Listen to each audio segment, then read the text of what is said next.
I wonder if they're gonna clear this. Oh, my god, the bounty! Beautiful trip from Cookie's still boosting up. Cookie's still boosting up. Oh, but then Cookie gets it! and a beautiful spray down from Axios. He gets a third as well, beautiful. and a fourth.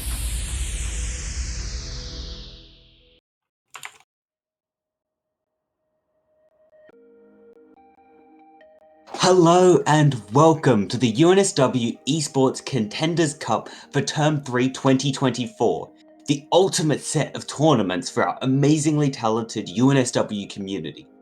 We're here to bring you all the action and analysis from 4 thrilling games: Valorant, Teamfight Tactics, Overwatch, and League of Legends. I'm your host, Atro, and I'm joined by my co-caster, Oni. This tournament is designed for both experienced and new players to get involved in playing their favourite games on the competitive stage. We have some amazing teams and players who'll be battling it out for glory and prizes. We can watch the games live on our Twitch channel, where we'll also be giving you some exclusive insights from our analysts and interviews with the players. So don't go anywhere, because we have a lot of exciting matches coming up. Before we start though, Oni, do you want to go through our sponsors? Yeah, sure. Thank you very much, Atro, for that introduction. But this tournament would definitely not be what it is without the very, very big help and support from our sponsors. First up, we've got Gigabyte Aorus. Thank you so much for Gigabyte Aorus. If you've been with us in UCC for quite a while, you'll know that Gigabyte Aorus is a very, very familiar and a friendly face to us. They've been supporting us for quite some time. They've been giving us some beautiful, beautiful monitors to give away as prizes. So once again, thank you, Gigabyte Aorus, so much for your continued love and support. Go check them out. They got some beautiful, beautiful Aorus products. So check out the socials. Give them as much love as they've been giving us. But now, the new kids on the block, the beautiful sponsors over at Focus GG. Thank you so much. They've actually supplied us with some beautiful, beautiful mouse pads and arm sleeves for those aim fanatics out there. Now, there's a couple of you potentially in the chat. So thank you so much for Focus GG for giving us a beautiful prize to give away to the victors. Go check them out at focusgg.pro. Some beautiful mouse pads and some arm sleeves to up your game. Thank you, Oni. We'll jump straight in as we'll get up the bracket for the first day. We have Countersuck 2 versus Huye Smash, Solo 1 versus Inner Paradise, and G3 versus Bound. Some exciting matches coming up today. We are doing. Was it Solo 1 versus Inner Paradise? Oni? I believe it was G3 versus Bound. G3 versus Bound. I've gotten the wrong one. We will be looking at G3 versus Bound. Oni, any insights on these teams? Okay. So I wasn't really entirely sure about who exactly these teams were, but I took a little bit of a deeper insight, took a bit of a deep dive, and for Bound, I was a little confused about who these names were, but then after a little bit of digging around, I found out that pretty much the core of the players were made up of players from Gao 1 Club. So for those who might not know, Gao 1 Club is a team that plays in ESEA Open Seasons. They've tried their best in the most recent season. I do believe they also played in the Xiaoyi Extreme Open qualifiers as well. So they're definitely a team that have the strategies up there. And also, I do believe they have a member of a Rebound as well, who actually made a really, really deep run in the qualifiers and in the recent ESEA season. So they're definitely going to be a force to be reckoned with.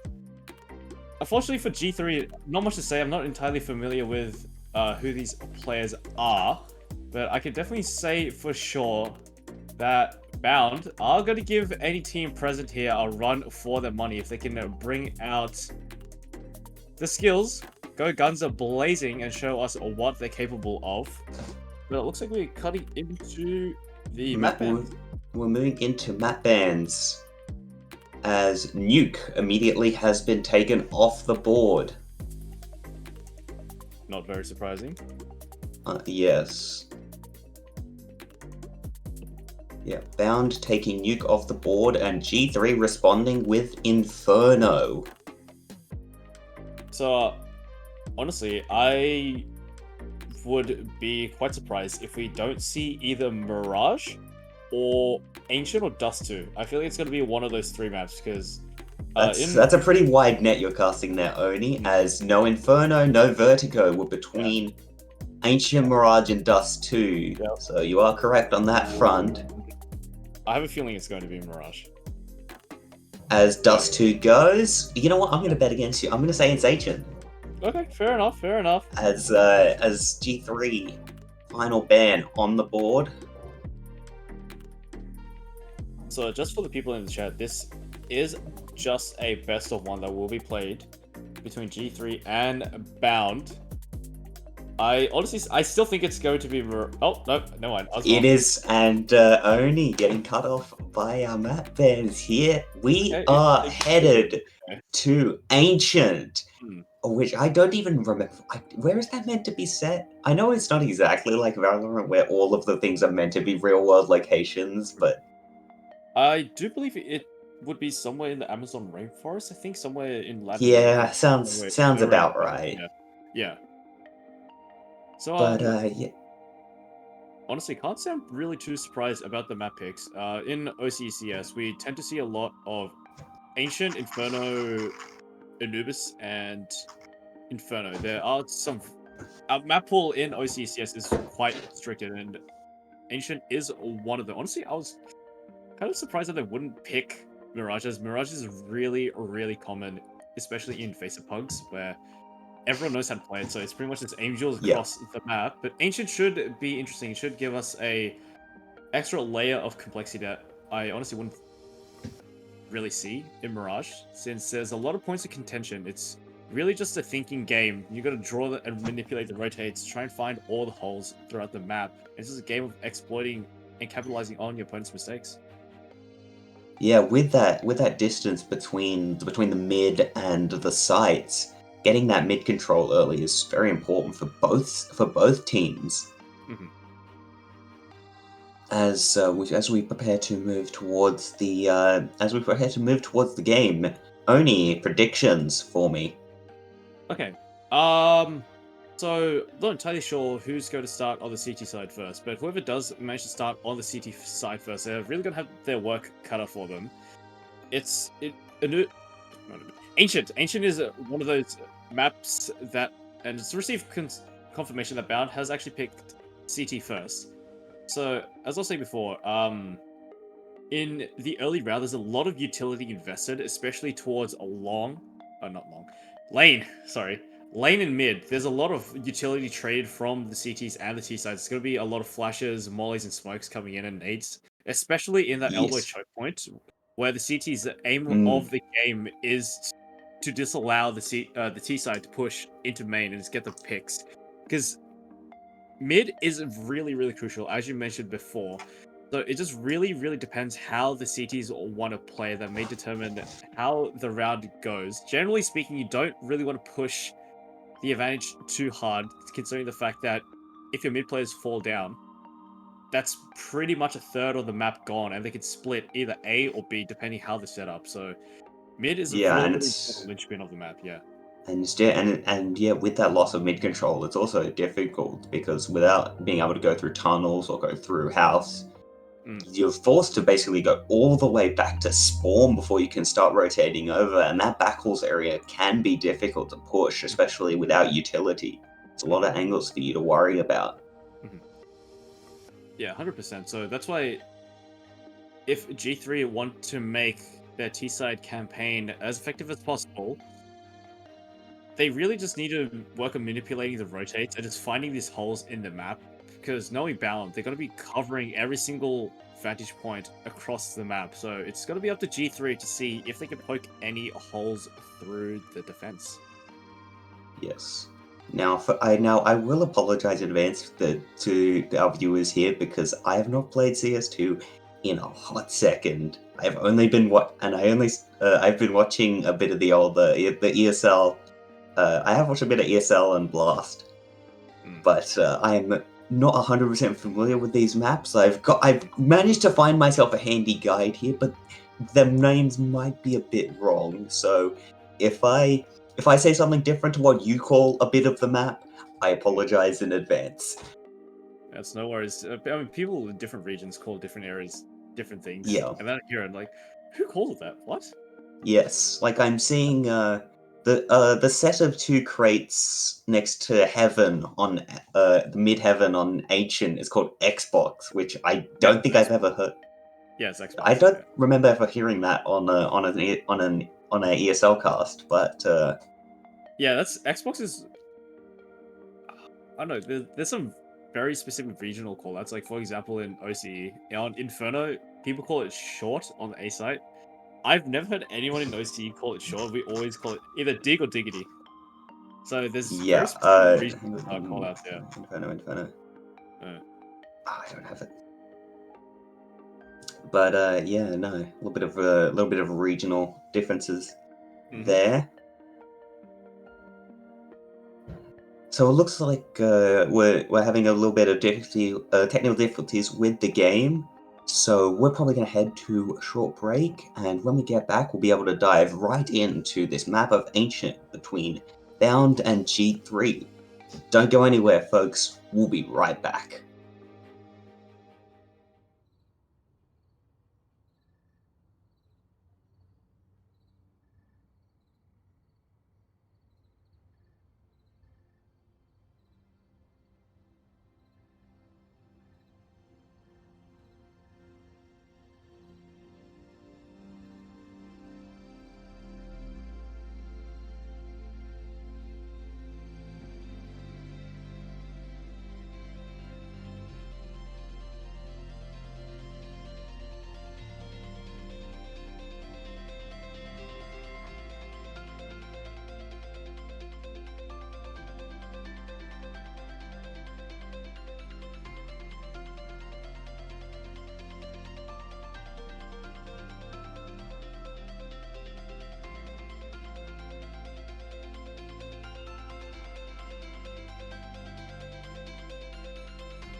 and welcome back to UCC.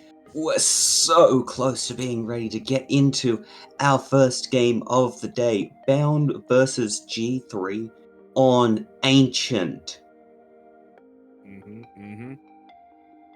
Good map, good decision, yeah. Yes. I mean, yeah, okay, so we're just receiving some confirmations. We're a bit all over the place, but we should be cutting into the game very, very soon. We should, yes. I think it might be a good idea to check out some of the other teams in contention here. Oh, no, Oh, no we're okay. not, no we're Right, not. no, We're we're not. being Right, disallowed right. from doing that. As, we are getting ready.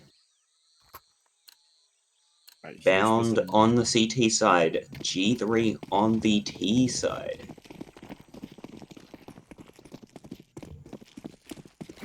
As the teams head out, Incendiary going out, early utility for the side of Bound. Okay, right, As a quick dink, yeah. and Okay. to trade attempted, some heavy damage down onto the members of G3, but that bomb getting ready to go down, swinging out, grabs one, gets traded. Zoo pushing through. The CT spawn angle. Trying to make it onto the site. Zombody gets a dink, but What a immediately shot. gets traded by Ash for Rush there. Zhu grabbing one, looking for the second, hits 1 versus 2, and he just gets pincered. There's nothing that can be done. The defuse is going to come through with tons of time to spare. Yeah, I mean, light work for Bound. These players are good. They're definitely showing what they're made of here. They've come to fight. They're not here to play. And the pistol round, winning it out in relatively solid fashion should be a signifier of what's to come. Yeah, and we see the Tech 9s coming up from the side of G3 here. Couple of M4s, couple of MP9s on the side of Bound as we move into the second round. Interesting decision as to why they didn't buy Galeos. Generally speaking, if you do manage to get the plant on the T side, you can force a relatively healthy amount of Galeos. I'm not really sure what the rationale behind that was. A flash through, but Conzera takes 2. Dave Meters is grabbing 1. Vinny, the trades are coming in here, and there's another one for that Tech 9, but the MP9 putting in so much work for Martin, as it's now 1 versus 2. Days looking for those frags, grabs the 1. It's a 1 versus 1 with plenty of HP on the side of Days. But Jambi, is he known? He thinks he is as he's backing off. And Days, aware of the possibility. Jambi here seems to be concerned about the rotate. Whereas Days is concerned about the possibility of the push. Bomb in hand. And 50 seconds to go. There's so much time left. What is going to be the decision from these players? Looks like Days has opted for the A site, but Jambi knows exactly where he's hiding. Jambi see it, but Days Days just straight up wins the fight. And that's the 4th round to the side of G3. Those Tech 9s putting in absolute work around that house area and just getting all of the frags. And Bound here, economy broken on USPSs. And I did see an R8. Oh, we do see a Famous come out for the side of... I can't read that name. We do see one Famous coming out. Toss over to Icon Zera. So we also see the Deagle in the hands of Icon Zera. P250 in the hands of Zhu. A molly into house here is going to push Zhu back towards the side. It's Jambi just waiting to take a contact with the 5-7. The Famous watching towards that main area, towards tunnels. Mid control given over by the side of Bound, and G3 are prepping a push towards A. As Jambi is going to take a fight with Ken, Martin's going to grab one with the Famous. And but the Lurker picking up Jambi, denying that AK. And it's still only pistols on the side of Bound. This Deagle, though, could be dangerous. Oh, the That's a shadows. 1 Deag, as if they're going to upgrade to the AK. Letting the other players go first, trying to grab the trades, gets one, and Conzera just wins the fight against Yak. As Bound are going to trade another, as Bound are going to grab another round. And it seems like whoever has the least money wins the round so far. Yeah, if you're G3 right now, you're going to be kicking yourself on the behind, as you really should not have been losing that one out, especially not to a single formatted pistols. That one's gonna hurt. You gotta rethink that one, as they force themselves into a save.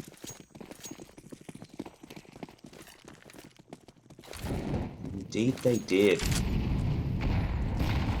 As we see lots of grenades committed toward this elbow area. HE's flying out towards B main. But Vinny coming in with the Tech 9. Juan, however, pushing through the smoke, using that mid control. Grabs 1, grabs 2, grabs 3. Juan body grabbing 3 frags on the ground. As Ju holding this backside with the M4. Martin getting low on health, but has friends there to help him out on the side. We can see one of the T's as the peaks come through and the fights are one. Bound cleanly convert this the fourth round. Yeah, I mean, if you're G3, there's really not much you can do with Tech 9s, but even still, they just looked really disconnected, discombobulated, just picked off one by one, especially in these low eco buys. It really calls for more teamwork rather than anything to try and secure the trades, because any gun that falls into your hand is going to be an added bonus for you to try and at least attempt to deal some serious damage or even win at the round. As we see large amount of utility committed towards this elbow area, some fights early on as goes 1 for 1.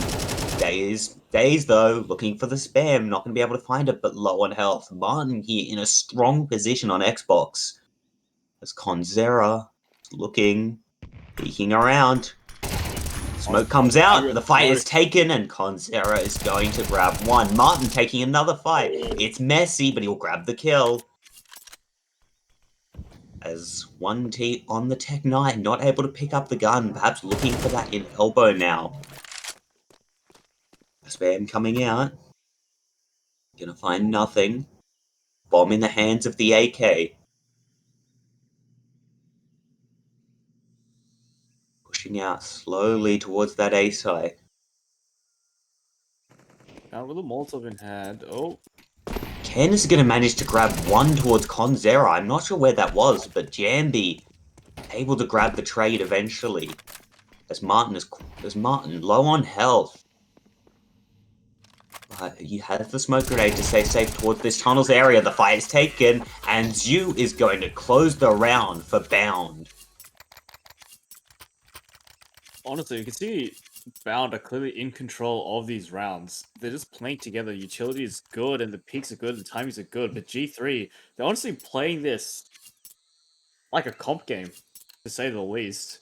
You can just see everyone's just discombobulated. Everyone's doing their own thing. Like, in what world would it be a good idea to split up with your teammates and play 1-on-1 and try and solo push A with the bomb in hand as well? It's pretty much handing it over on a still flat to Bound, which is definitely not what you want to be doing. As you see this push coming through, Conzera grabbing 2, one body swinging out, 2 swinging out, and that round is gone. 5-1. Again, really not much to write home about on the side of G3. Just got completely swamped, completely flushed out, you name it. Discombobulated and destroyed. Yikes.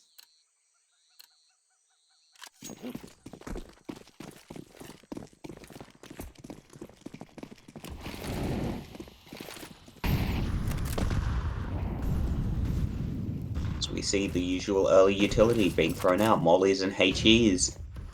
We see a flashbang going out.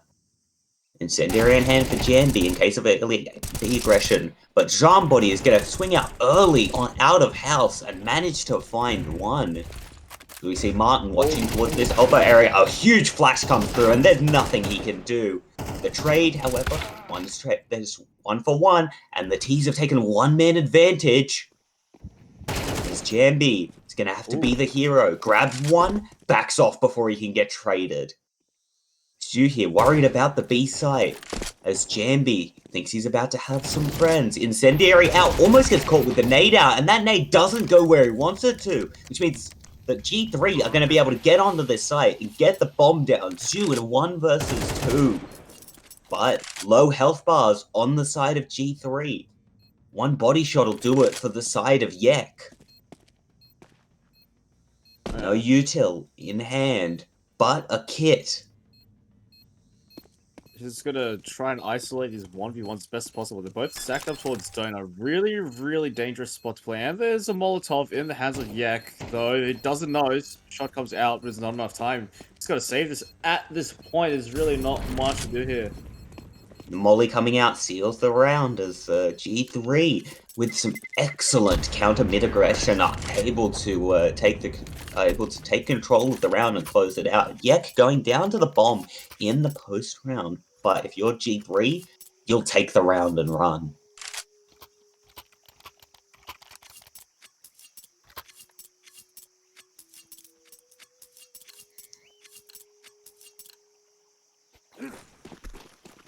A little bit of gun and util hot potato as this mid flash comes out again from the side of G3. No success being found, but elbow control established. Smoke grenade going down as Conzera manages to get one onto Daze. Trades though, fighting it out in mid. As G3 once again managing to grab that man advantage. As it's Jambi and Zhu once more. Timing. Jambi with the AWP, grabbing one and getting out. Stop me if you've heard this round before, but it's Jambi on the A side, Zhu on the B, and 2 T's alive, one with low health. Zhu, however, seems to have read the play.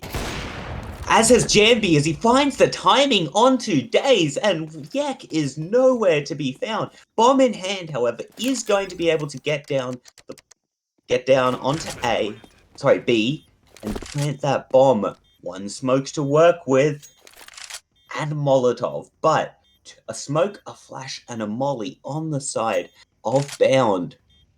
Plus the AWP is just going to make it so difficult for this player.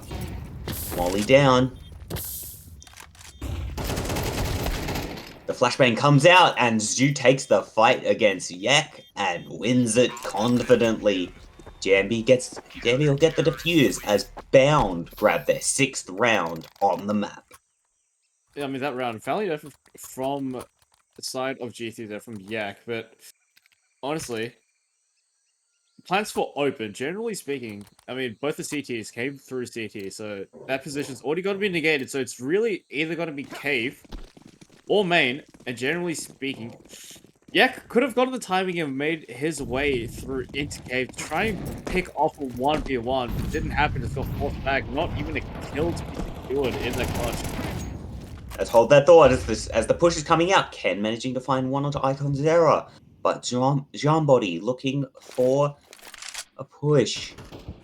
As a fight might be, as the 2 T's unaware of the other's presence. Ships passing in the night. Who's gonna notice first? The wall preventing the sight. Ash Barash finds the pick. The trade does come in, but on the side, Ken is managing to grab one onto Zhu, and Vinny activated from main, able to upgrade from the Galil to the M4, and Jambi, an AWP, a dream, and a save is the call, as he's worried that he's about to get pincered and will not be able to save this AWP. Still plenty of time on the round. There is time here for G3 to hunt this down. He'll grab one, and Vinny will close out the round and stop the saving of the AWP. I mean, also, just watching this, there's really not that much rhyme or reason as to what's happening. They're just essentially plugging it out. Just go for kills rather than orchestrated, organized team plays. I mean, it is working in the favor of Bound, who are definitely the favorites to win this bout out against G3, as They do play in much more organized teams in a much more formal setting. G3 still yet to really reply to try and break through the stone wall of Bound. As we see Jambi taking the early pick, you saw a bunch of Yuto getting dropped outside toward A main as you're looking for a fast A push. Jambi's second AWP shot doesn't connect. There's been no kills found onto the CTs. Martin looking to get some work done with a sneaky R8. As that's some friendly fire. Right. Ken spamming through the smoke. Accidentally finds Yuck. I honestly forgot that could happen in this game, as now Jambi finds Ashforosh with the AWP. But Ken, spamming again, will find one. This time finding someone on the opposing team, thank God. As it's Days all alone on the site, and Icon Zera going to close out the round for Bound, but with some substantial help from the side of Ken. Yeah, again, it just goes back to the point that G3, they're hugging it out. They're playing like it's matchmaking. They're just kind of doing their own thing without really much foresight into it. Just kind of doing it and seeing what happens, and it's definitely not working out for them. They gotta come up with something quick and something fast. Yes, as Icon Zera taking more damage from the enemies than he is from his teammates than he is the enemies. But you see the smoke going out, the spam coming down from this Galil. Molly out towards Pillar. Double mollies out onto the side of... out onto House. As one body is traded each way, but there's an advantage for the CTs here. Bomb is down though. And this retake could be difficult with the AWP. But Jambi finding one, and the Martin will find a second. And they'll use this as permission to enter the site. Icon Zero is going to hold it, and Yuck gets disposed of without so much as a thought. Bound grabs their 8th round as we move into the final round of the first half. I mean, generally speaking, Ancient is a CT-sided map, except for the mid contention point. We've really not seen G3 try and really deny mid control to Bound, who are just capitalizing on it, just jumping up on shelf, aggressing through main. So it's really just a big question mark to what the hell is going on this map with G3. Yep, Icon Zera posted up towards this house position, as you can see. Martin moving towards that mid, but Days managing to find a timing.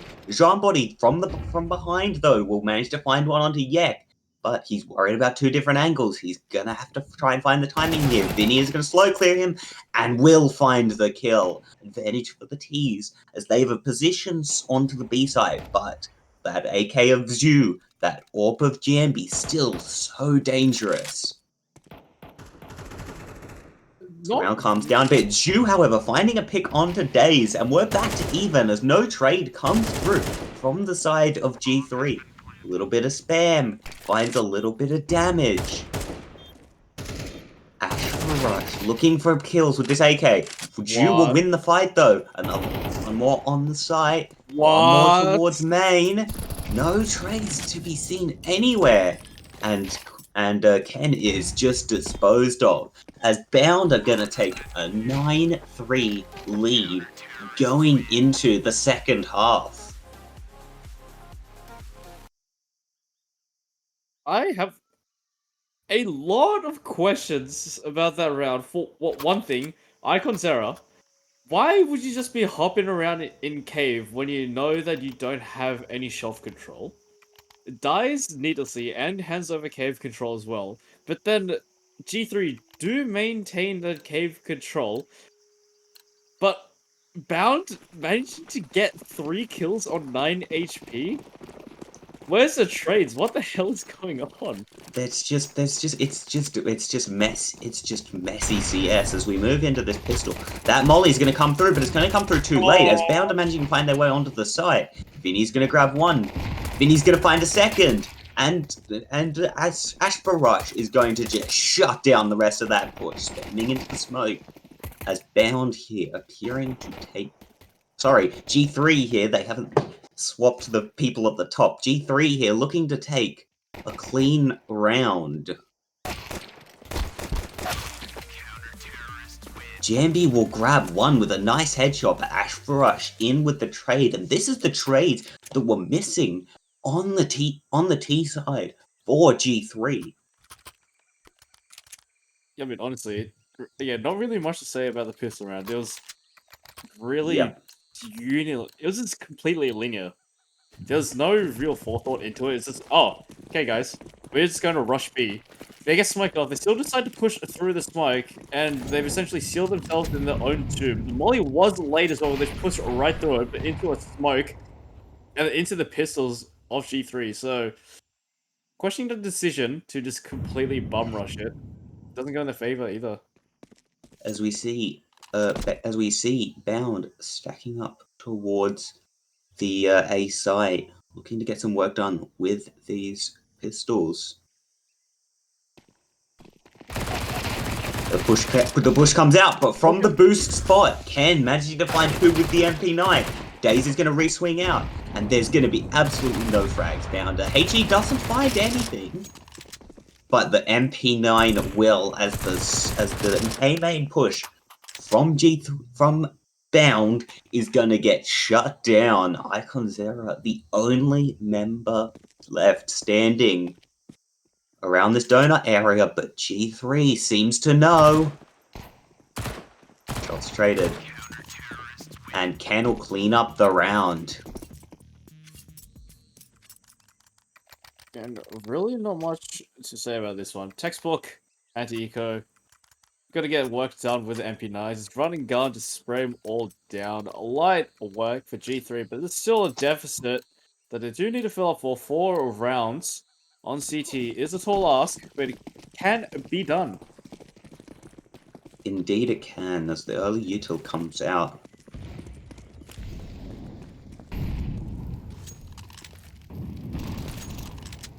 Day is looking for a pick here, trying to get up towards that cave area. But Icon Zera seems to be aware of it, but is he aware of the close left angle? He isn't. Daisy's gonna be able to upgrade to the AK. But John Body not cleared out properly. And that Xbox position is so dangerous. Ken has elbow on lockdown, but is he aware? He is! He catches the timing, and Martin managing to grab the trade. Ash for Rush finding Jambi. As Zhu and Martin left against 3 for the side of Bound. They seem to have read the play though, 2 players over towards this B side. One flash, one smoke in the hands of Bounds. The flash comes out. They found one, the smoke comes out. Spam. Not finding anything. M4 in hand. MP9 for Winnie. As he'll get his head taken off, but the trades are good. And G3 will claim another round. Okay, we're starting to see some more life coming out of G3. They're posting some pretty good rounds in their attempt so far. Getting 3 rounds in a row. Relatively standard procedure if you win out the pistol. You're pretty much guaranteed to win out the anti-eco and potentially the bonus round, which they have done so. It looks like G3. Interesting buy coming out here. We've got a couple rifles in the mix, couple AKs, couple Galils. Still very well in the possibility of winning this next round. As we see G3 with the AWP in hand. HE after HE going off, and we see this mid-control from the side of G3, which they were unable to attain on the T side, and it seems the Bound are having similar issues, as Daze is going to find one onto Icon Zera. The flash is good, but the hold is better. As Ken on this AWP hits a mad flip. God, I wish I could aim like that. As now it's 1 versus 5 for Jean Body, and he's getting clipped up through the smoke. Molly out. Not gonna find anything. Vinny and Jean Body passing. Like ships in the night, Jean-Body finds one. It starts with 1 kill.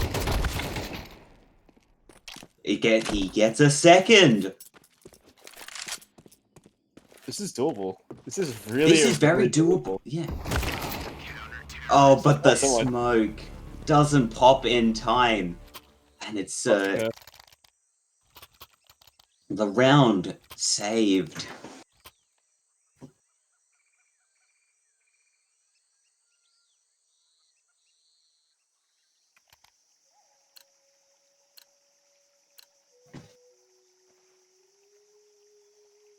All right, time As out. a timeout called by the by G3. Sorry, by Bound. While we're in the timeout, I'd like to thank Riotline for subscribing with Twitch Prime. Thank you for your support, Riotline. Hell yeah. That's my goat right there. That's my goat. Discussion of tactics going on, and perhaps we'll see some more mid control coming through from the side of Bound after this timeout. Good guns, but not much util for the side of Bound. G3 with 4 rounds on the trot are rolling in money.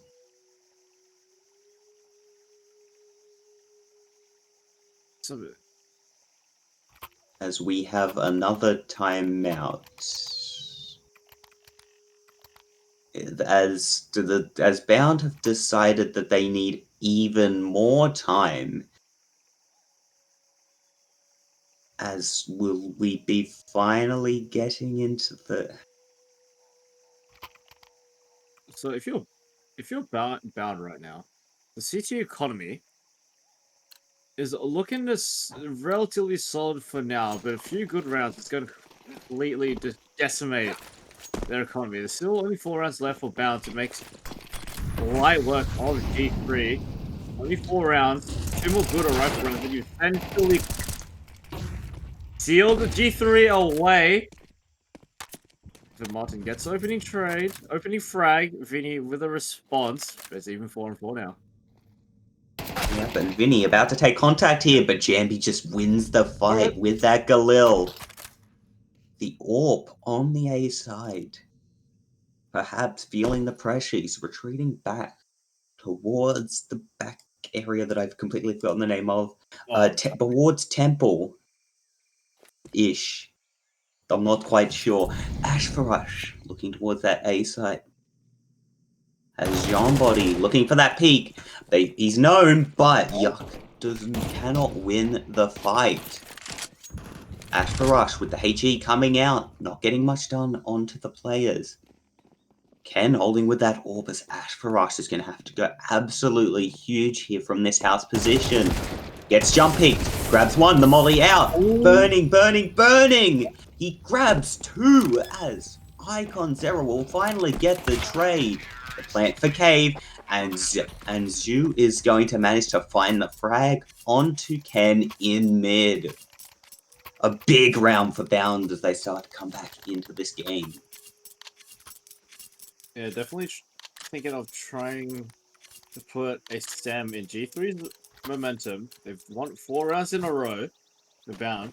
They've managed to stop it momentarily. They do have a relatively solid loss bonus, so a couple more good rounds. The economy is going to be in shambles on the side of G3. It's really just a game, a war of attrition for Bound as they need to win out. Contact taken. Kend dealing some damage. None returned. Grabs the headshot. Is he going to get traded? Icon Zero comes through. There's still one more person on this A site. How much can they get done? Vinny swings out. Icon Zero wins the fight. Still half HP. That Galil putting in a lot of work. Flashbangs are out. Ash for Rush through this towards their CT position. Gonna look for the spam, but isn't gonna find anything. It's a 3-on-4 retake for the side of G3. But with not much in the way of guns, especially on Yek. What can they get done? Swing out. Tapping away with that USPS. What? Gonna grab one, but the trade comes through from Jambi. As Jean-Body is gonna win the fight against Ash for Rush. And it's the save from Daze.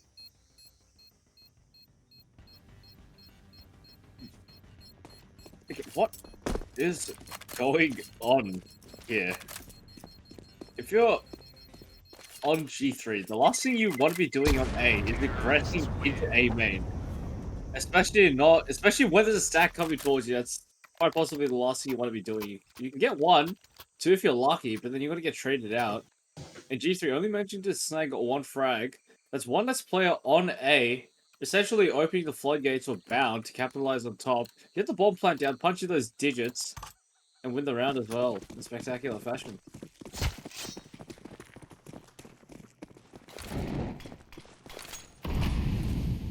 As we see this, we see early util getting thrown out, early spam coming through. Ken with this MP9 looking for some early aggression towards house.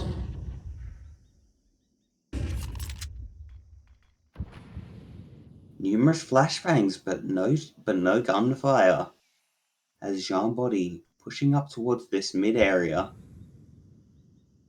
Ken's gonna look for it, but he is being watched for. Swings out, notices the player able to retreat. No response from Bound so far. As Jean-Body might be able to look for the lurk angle. The molly coming out, smoke as well. Ken onto Conzera, hits the kill. Jambi grabs him, also losing that fight, but 2 back. Ken from this house position. Is he expected on the off angle? He is. Martin manages to jump a kill on the Ken. And as Ashtarosh finds one onto Zhu. Zhu looking for the gun upgrade. Will find it. Worried about main. Will manage to get the smoke down. Worried about house. So many angles to consider. It's a 1-for-1. And now it's a 1v1. Oh. Vinny versus Jean-Body. The fight is taken. And Vinny will be the one to win it. That round wasn't clean.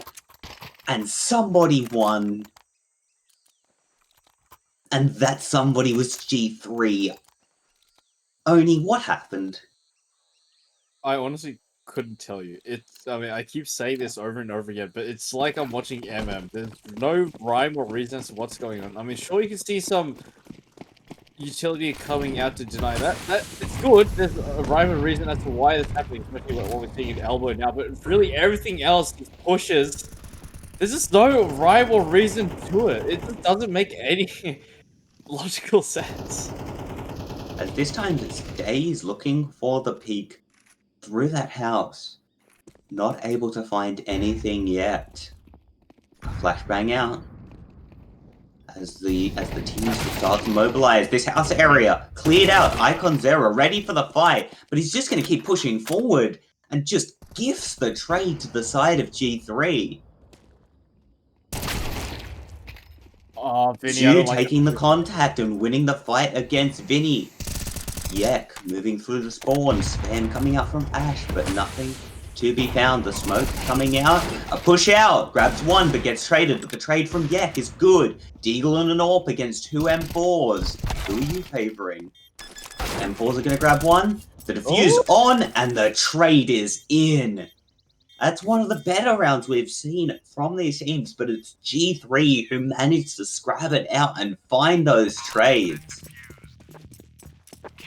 It's just chaos. It's messy. The positioning is questionable at times, especially Vinny. Just play the one and done angle in cave. It's such an obvious spot. If you're a T entering through Cheetah, if you're looking to take into cave, there's really only 2 spots that you're going to be looking at when you're entering in. It's either going to be left or right of the box. Vinny really should have been jiggling that angle, not playing a one-done position, but it is what it is. They still do manage to win out the round. As we see mid-control established here by the CTs. Vinny sees a shoulder, but it's Jean-Body who manages to get the kill, and Ken is code evac as he immediately heads back towards the B side.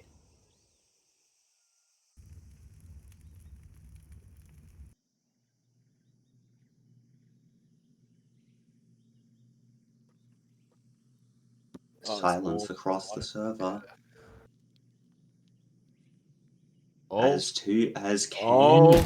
Does he know he's being watched? He takes the fight, but Zoo manages to fight. That could have been messy for the side of Bound, but the timing not found.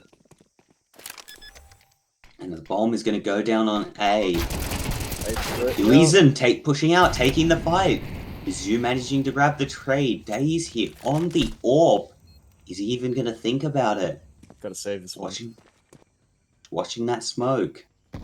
Ash for Rush holding towards tunnels, maybe looking for some exit frags, but it's going to be a save for the side of G3.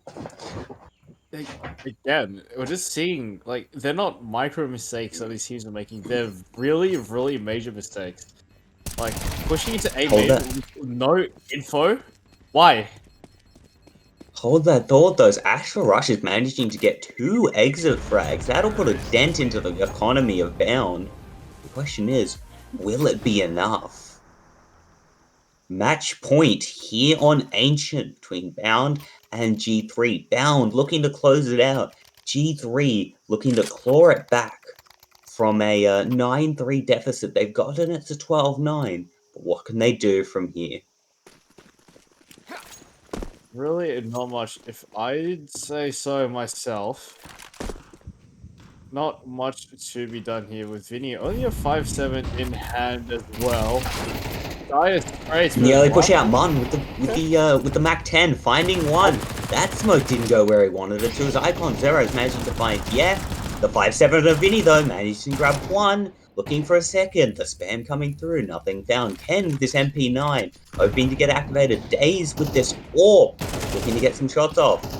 The house is cleared, but no kills to be had. John Body finally manages to drag a shot onto the head. But Ken with 3 with the MP9. What are you doing? That corner just not cleared. But Jambi, he's behind them. He's cleared, but wins the fight. The flashbang out. Is he going to find the orb? And that's a shot to the dome to close out the game. 13-9. Bound victorious over G3. And man, what a game. In Honestly, both the worst and best ways possible, if I have to say so myself. the best way I can kind of describe what I just witnessed is shell shock. There's just a lot of really big mistakes that these players made, and then neither team could really capitalize on it. But we saw Bound were definitely able to keep the tempo up, keep up the level of aggression in the team play that we've seen them in the more high echelons of the tournaments, ESCA and the qualifiers and whatnot. So Bound were definitely firing on all cylinders, but even still then, they were making some serious fumbles, serious mistakes. Like, at the end, how do you let him get 3? With an MP9, you know exactly where he is, and there's just no trade, and you just let him get away with murder. That's insanity. But, absolutely, oh but Jambi there to bail them out and finish out the game. Jeez. We have it. Having a look back at this bracket with Bound victorious over G3. G3 is going to move into the bottom, into the losers bracket. Bound facing off against Checkmate. As looks like all the other games are still ongoing, so it should be interesting to see how they're going to be panning out. My money is going to be on Counter-Suck to win that one out. We'll get to them a little bit later, but in my opinion, they are essentially a shoo-in to win this one out, but who knows, anything could happen. But I think we're going to cut to a short break and get a little bit of a move on into the next game. So stay cool, stay frosty. We shall be back with some more Counter-Strike very soon. Don't go anywhere.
saying, love her if you wanna go, I'm down. Cause darling, we were made for bigger things. And this place keeps killing our dreams.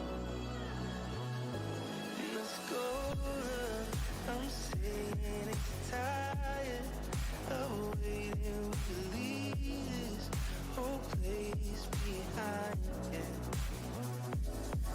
Oh, I'm saying it's tired of waiting. We can leave this whole place behind.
I'm saying it's tired of waiting. We can leave this whole place behind.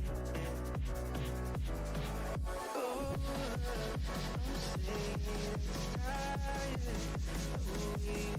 We can leave this whole place behind.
Snow and ashes falling from the barren sky, glowing shades of white and poison lined to the naked eye, howling winds that wail in anguish and cry in rain, and all I hear are echoes of a life long gone in vain.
Hello and welcome back to UCC. Up next, we have Countersuck 2 versus, tell me out here, Oni. We've got Solo 1 versus Countersuck 2.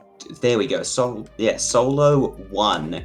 Mhm. Now, these two teams in the winners bracket already managing to claim one win at UCC so far, but both games, I'm told, going very, very close, 13-11 on both sides for Countersuck 2 and Solo 1. So with these two teams now facing off in the next stage of the tournament, Oni, what are we expecting to see? Okay, so just taking a look at these teams. The Solo 1 team. So generally speaking, Solo teams are a bit of a wild card in UCC. They either perform really, really well, or they don't really do as well as they'd hope to do so. But just taking a look at the Solo 1 team, I can see Flame is on the team. He is part of the UNSW Howl roster, so he's definitely going to be the one to look out for to add some extra pizzazz, extra firepower to the team. But they do have to go up against a Colossus, which is Countersuck 2.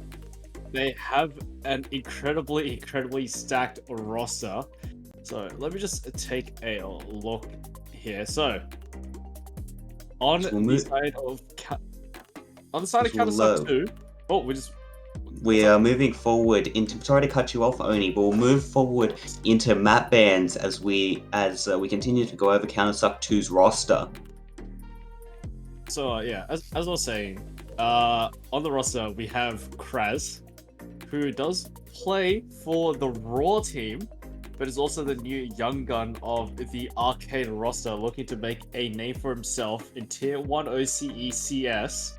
We also have Juan, who also does play for a Raw team. We've got Agent, who plays for our Meow team, and we also have a Redev and a Combo thrown into the mix as well. These are some very, very good players, some seasoned veterans across the team.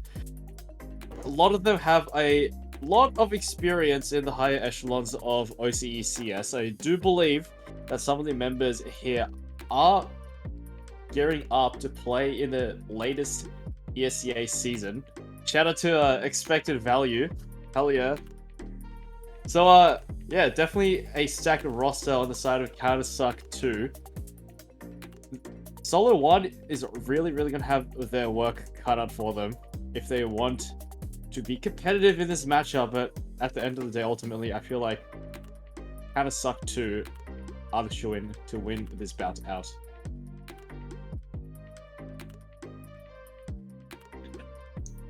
As we see now Solo 1 taking out Nuke, and Countersuck 2 taking out Vertigo and Dust 2. There is a non-trivial chance we might be headed to Ancient again, as Anubis taken off by Solo 1. Inferno, Mirage, and Ancient, the only 3 maps remaining as Countersuck prepare their next ban.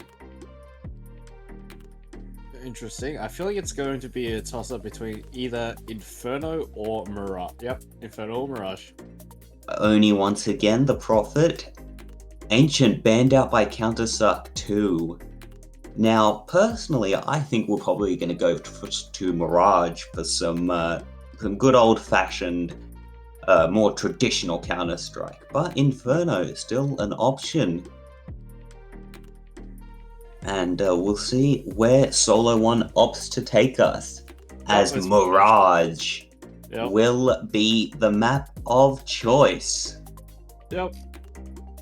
Mirage, you either love it or you hate it. Personally, for me, I'm kind of ambivalent about it. If it pops up in a comp queue, I'll play it. Not really too phased about it. But yeah, Mirage is just one of those maps that everyone really knows how to play.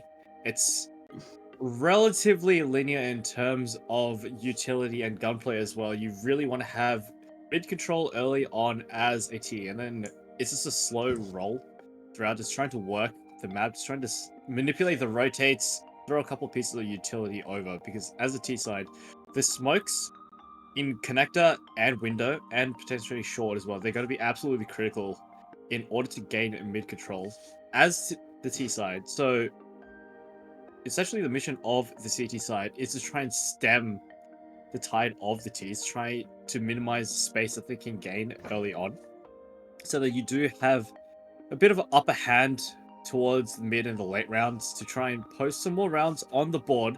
But as we all know, Mirage is notoriously CT-sided, so it should be interesting to see how both teams play their CT and T halves. But yeah, honestly, Mirage is one of those maps where everything just really comes down to who can shoot better, because everyone knows how to play this map. The default positions are relatively well known, so it's just a matter of who's going to hit their shot first, who's going to be able to catch the timing, sneak through a smoke, or throw a pop flash, throw the executes out, and just manage to win these rounds. And again, I feel like Countersuck 2 are definitely going to be a contender to win this one out and potentially even win out this entire CS UCC. But we'll just cut to a short break as the players get ready for this bout between Solar 1 versus Countersuck 2. Stay cool, stay frosty. We shall be back very, very shortly. Don't go anywhere.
And welcome back to UCC. We are almost ready to get into our match between Countersuck 2 and Solo 1 on Mirage.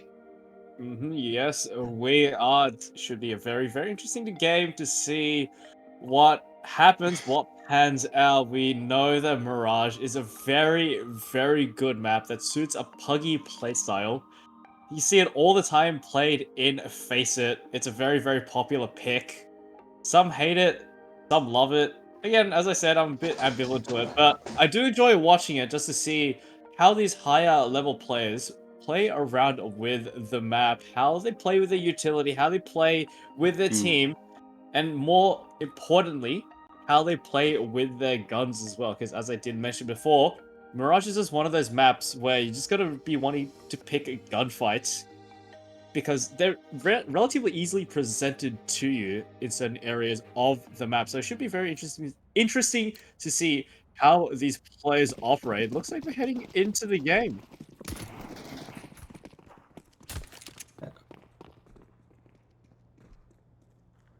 So I do believe that Counter-Strike 2 are on the CT side, and we do have Solo 1 on the T side. Yep, you can see Combo here sitting down towards the back of B as the T's gather up in apps, but the bomb not committed to Gilla holding that out. It looks like it's going to be a box But out they of do B. wind up out the window, gets one. Flame untraded. The area's not cleared. Combo will grab one, but Flame gets the trade there too. Redev finally managing to take down Flame.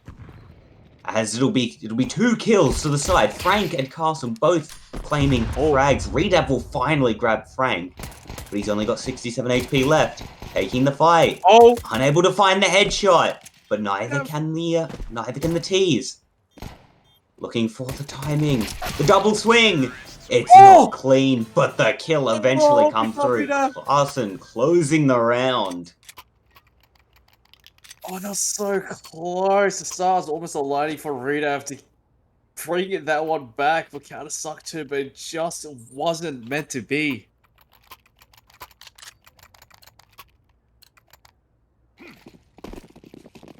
As you can see, lots of Mac 10s on the side of the T's coming out.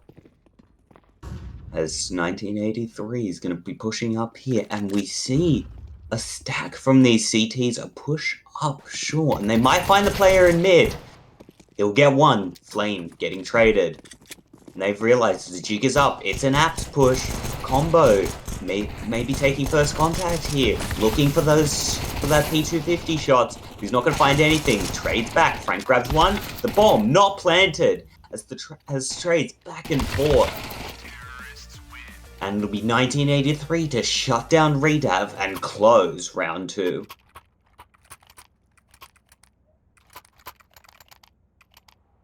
Very, very light work of those pistols. Again, it's an anti-eco, so generally speaking, you should be winning that one out, unless there's some catastrophic failure along the way. Solo 1 secures the anti-eco with relative ease. As we see now the full buy coming out from the side of Countersuck 2. Still only the Mac 10s on the side of Solo 1. A jump peek finds nothing. Tagilla, flash prepared. Carson, smoke prepared. You see that instinctive counter flash, but a headshot found. Flame going down. 1983 will go the same way. Kraz grabbing 2 onto the round, and the apt push is just completely shut down by Countersuck 2. Honestly, couldn't even really consider that a push, as the smoke combo threw down the defensive smoke to play the different angles, but there was just no aggression. The momentary hesitation of Solo 1 just stuck in apps, and the bomb making his way out alone. Definitely a big fumble there for Solo 1. Essentially handing a round over to Counter-Strike 2, but now we find ourselves in a very, very pseudo ersatz gun round. So we see a bit of a half buy onto the side of Solo 1. They prepare to push the A site. Block in hand for Tagilla.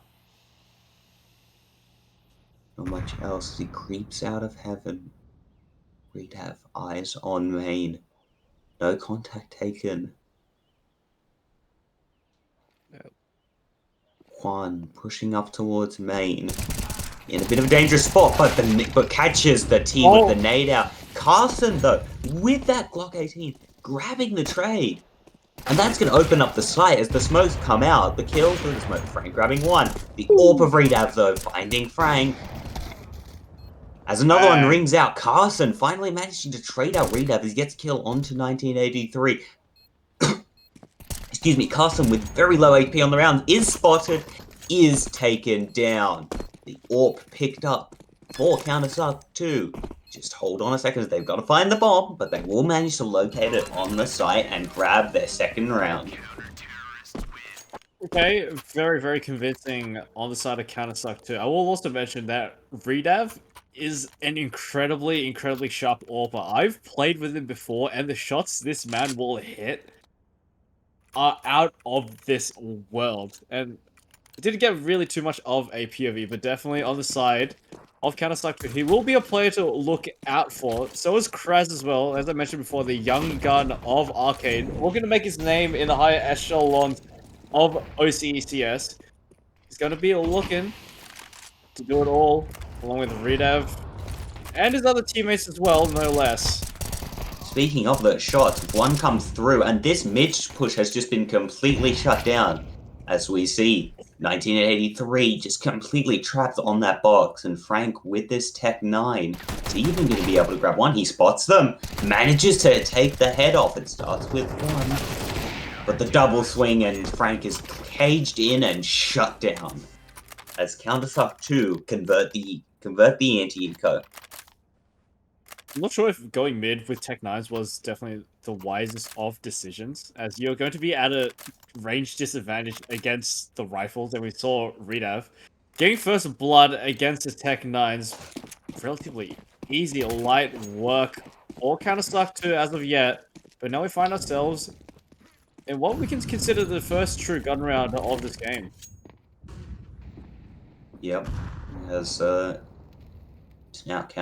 now Solo 1 pushing through at an early nade finds some damage onto Flame.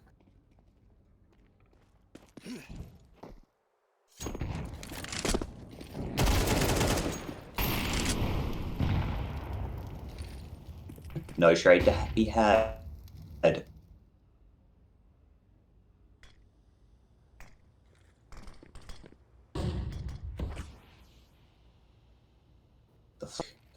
Coming out.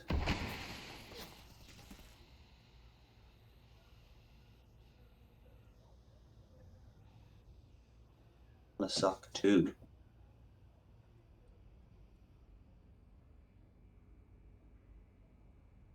Okay. Relatively slow across the map. No real major action to be had just yet. Countersuck 2 still holding steady, but mine will fall to Carsten's Craig, and Combo tries to go for the swing, but Frank will take it right out, but Kraz with the response takes out Carsten out of the map. And now the scoreline is equalized. 1983 with a pop flash finds his footing inside the window, but Juan might not be ready for this, and 1983 could be in for a freebie here, or Redav playing with fire. 1983 hears everything, he hears all.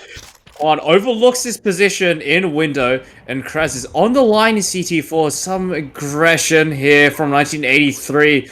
It's going to be an absolute challenge to uproot him in 1983. Will secure the frag, leaving Redav in the 1v3 clutch with AWP in hand. Looking to try and get some frags to get this thing kick-started. Bullets come through the smoke. Will find the traces, but not the frag, as he's down to 60 points of health with little utility. Just smoke and flashes to his name, but no real opportunities presented to him to get this retake kick-started. Looks like it might just be the save as a bomb ticks down. The save is confirmed as Redav tries to make his way out. Looks like the forces of the Solo 1 team aren't even going to try and go for the hunt. They know what Redav is capable of, and they want to minimize the economic damages as least as possible, but Tequila will fall to the bomb, but that is a round given over to the Solo 1. Solo One punching back in and evening up the scoreline. As we move forward into round 7, we're all tied up. And we'll see what the teams want to do as we have another full buy round, but Redab on that AWP. So dangerous. Ooh, short jump. Couple of quick flashes out from the tees, but nothing to be found. No peaks coming out. No real commitment. Flame chunked out in the top of mid. Able to verify that there's no advanced angle being held by Redev. It's Carson on this SG. The jump peak from the side of Countersuck 2 will be spotted. An immediate trade of util. Molly, HE. More mollies just being thrown everywhere. Smoke grenade defensively. The jump peak again, but the defensive smoke comes out. The HE finding some value. Combo reduced down to 65 HP. But Countersuck 2 think this still could be an A-side turn. And they might be right, as it's Tequila creeping out on Heaven on that lurk. But it's going to be up to his teammates on that B side to try and activate him. 30 seconds on the round. So quiet, but Kraz could be in for a freebie here. Does get the drop onto Carson. There's only 20 seconds left, and the bomb still deep in apps, still yet to make some major movements. It's got to be the B site. Can't really be slow walking up. You've really got to do something real quick or real soon. It's just gone absolutely haywire. It's gone horribly wrong. They've taken too much time, and plant not even secured. We'll get a frag, but we'll find nothing else in this round. No save either. As Solo One just taking too long. That it's there's no other real way to say it. They've just taken too damn long. They run themselves out of time, and Tequila unable to get activated and discovered on that A side without a single frag to his name. And with the Tech 9s in hand, then the side of Solo One is running towards mid, but I think I've seen this one before. A few more smokes in though, as the mid fight's gonna break out. Kraz is gonna grab one, but Tequila's gonna get the trade. Tequila's gonna get a second, as Combo will finally find Flame. A molly out from the side of Combo, jumping up, looking for the pick. Finds one, but does he know about the second? He does. Takes the fight against Carson. And the M4 and USPS combining to seal that round. Relatively well done, well coordinated on the side of Countersuck 2. We're really seeing them go big and loud. All the players on the team getting the frags where it matters the most. Arena just getting his opening kills with the AWP is really cementing the fact that Countersuck 2 are in control of this game, and they intend to keep it that way. A big HE from Tequila onto Tequila takes out some HP, but Mayan on the other side also taking some damage. Redav creeping up here with the AWP and converts. He doesn't miss those. A flashbang to reclaim the area as Tequila's looking out towards main, but Juan shuts him down. Juan behind this box position. Frank knows and is waiting for the swing, but as Redab will find another, the flash out is huge. And the pistol is required to take down Frank. Redab's AWP grabs 3 on the round. As Countersuck 2 grab their 6th round. Beautiful, beautiful, beautiful. That is all I can say. You could definitely argue that the gunplay that we're seeing from Countersuck 2 is absolutely crisp and clean, but I'd argue that the utility and the teamwork is even better. So, one, stuck on the default position with really no way out, with Rita throwing the support flash to get him out and allow him to swing to try and secure the frag, and which he does as well. Beautiful team play. So we see an eco A-rush here, but the stairs not cleared. Mow down, ace! And that's an ace for mine. 4K. Sorry, 4K. Oh, Juan, mate. Got a share. Give it to him. Report Juan for stealing Mayan's ace. Come on, man. Goodness me. I'll be doing that. Unacceptable behavior from Juan here, but I mean, he does need all the kills he can get. Ooh. Seems to be nah, I'm messing. But we see now this next gun round, 7-3. As Redav's just continuing to post up here. Yep, And there another we go. shot delivered. The HE going out. Of course they can't find him as the orb comes out. And did he just get another? No, he didn't. It was Cracks grabbing one through the wall. But Redav, that orb, the teams are so worried about that orb. Solo 1 is so worried about that orb that they're finding it hard to take the fights elsewhere. But Redav, 3 rare misses. But his team is just cleaning up with the pressure that he's created in that mid area. As we move into the final round of the first half, 8-3, Countersuck 2 are up. Just a little bit more Redav glazing. Yeah, I mean, his orbing prowess is unmatched. Solo 1 are just unable to even try and consider taking mid control because this AWP is just posted up everywhere. It's just being so dynamic with it. Honestly, I'm going to wager that Redav is definitely a top 5 AWPer in the OCE scene. I'm willing to put my money where my mouth is. He definitely is. And that's the missed window smoke as well. For that, as he's managed to find one, but Tegila's finding Carson, and it's also found, Redav. There's all these orbs, and they're just not finding shots. You saw the armory from Countersuck 2 that had been established. A big HE takes out 1983. His combo with this orb finds one, is traded by Tegila as it's 1v1. Orb v orb. Tegila, though, not fully flashed, and will close out the half. Okay, 8-4. Only 4 rounds on your T half. It is still serviceable, but Countersuck 2 definitely have the advantage right now, and if anything, OCE teams are notorious for having a much, much stronger T side than a CT side, so this pistol round could be the determining factor to who wins this bout out. And if Solo 1 want to take this game, they're going to need to claim this pistol. There's no two ways about it. As the teams roll out. Lots of util in the hands of, I can't tell who that is. Juan, though, finding the dig onto 1983 as this big, I forget what it's called now. Temple, Ticket. I think. Ticket. No, the heaven area. Palace? Palace, thank you. Yeah. Sorry, folks, it's been a while. But the Countersuck 2 managing to claim the site, but Flame finding one with that USPS. Countersuck 2 playing entirely towards the CT area, and wisely, as the molly flies out towards that box area. Combo that finds one, finds the second.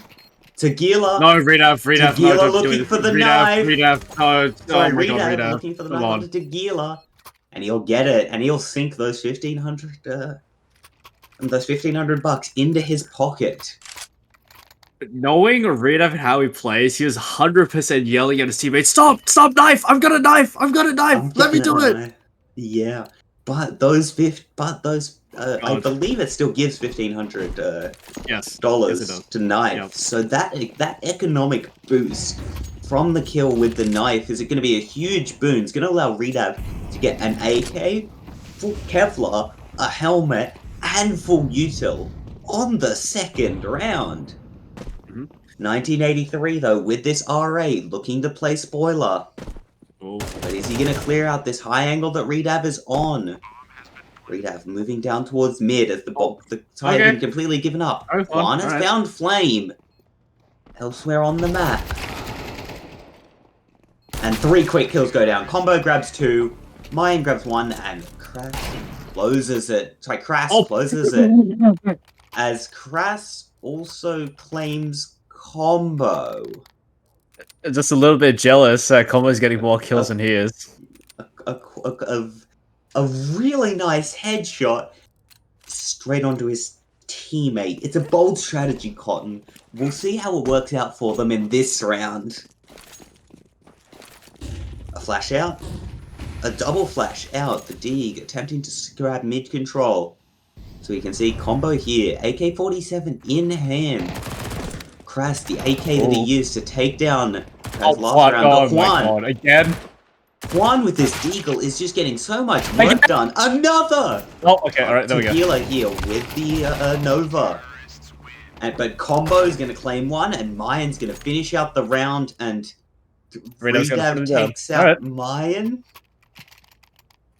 Yeah, I mean, honestly, we're just seeing exactly as I predicted. The mid smokes come out, but it's really just coming down to these Angels. Solo 1 are just crumbling in the face of Counter-Strike's 2 prowess on these rifles, on these pistols even. Juan getting back-to-back-to-back Deagle shots, landing a headshot every single round. That's crazy.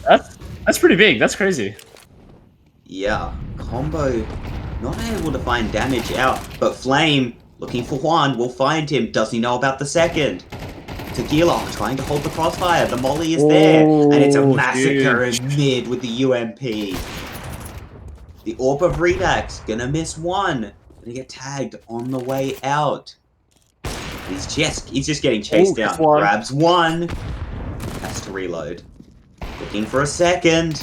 Gonna grab it. Third. Wait. No. Oh, let him cook. Let him cook. Let him. Oh. It's not found. Redux. A big effort to grab 2 kills, but nothing to be found. Redav is just on fire. He doesn't care. He's just going for it. He is, and he's finding a lot of success, but unable to convert the round as Counter-Strike 2 now moving into this 18th round. 11-5 the scoreline. The Palace push, the Galils looking for that player in the backside. He'll grab one. Okay. Swiftly traded by Mayan. The Molly's traded. And Combo will be able to find 1983, but Flame with this orb gets off the angle towards Palace. The smoke now going up. Bomb going down. Mayan reduced to just 19 HP, but it's Quan with the nade that'll find Flame. Redav, AK onto Frank. Tequila revealed. M4 in hand. Orb grabbed, and he's bailing fast as he can. But is he going to be able to make it out? Redav challenging. Tequila misses the shot. Tequila misses a second shot. The no-scope doesn't connect. The USPS not going to connect. No, come on. Combo plus 1500 into his pocket. Oh no!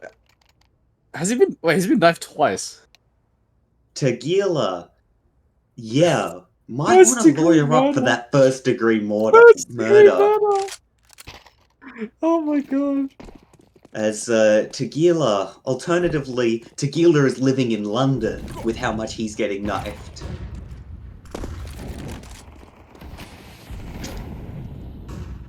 That's insanity. Juan with the orb. Maybe for a nasty surprise. Oh my god, does he realize? Flame realizes and will just spam down, but Combo grabs the trade. Mine grabs Flame. 1983 grabs Redux though. Redav, sorry. As Kras with the Nova gets 1983. I think that was an attempted knife from Combo. Yep, yes it was. Frank was gonna punish him for his insolence, but Mayan here will be able to get the bomb down. And I don't like Carter's chances. The orb in hand. Not again. The timing. The timing. Not again. Not again. Kras, come on, Michael. No. Even lets him turn around. Oh, it's just disgusting. Counter-Strike 2 demolish Solo 1, 13-5, and 3 knife kills.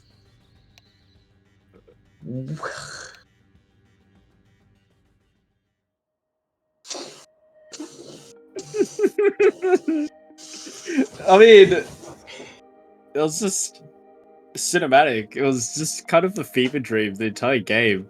We saw that Counter-Strike 2 really had control over pretty much every aspect of the game, from the gunplay to the teamwork. Towards the end, it got a little bit loopy there. We saw 3 knives in total coming out, which is crazy business. Thought Counter-Strike 2 were here for not funny business, but now they're here. They've really shown us that they are here to play. They are here to win, but they're also here to deliver us some monkey business as well. Counter-Suck 2 winning out the bout against Solo 1 in spectacular fashion. 13-5 is a big statement to make. Definitely the MVP of that game, Redav, showing what he can do on the AWP. But everyone really putting in the work, putting in the hours, holding down the sides, doing what role that they should be doing. It's just beautiful to see it all come together into an harmonious piece of Counter-Strike music. But I believe we are going to cut to a break.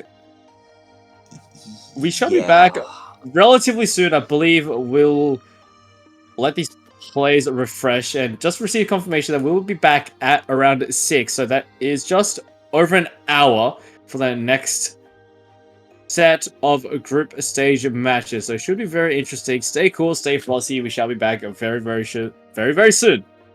Don't go anywhere.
babe, you wanna leave this town. I'm saying, love her if you wanna go, I'm down. 'Cause darling, we were meant for bigger things. And this place keeps killing our dreams. Let's go, love. I'm saying it's tired of waiting. We could leave this whole place behind. Yeah. Oh, love. I'm saying it's tired of waiting. We could leave this whole place behind.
so straight when you look home.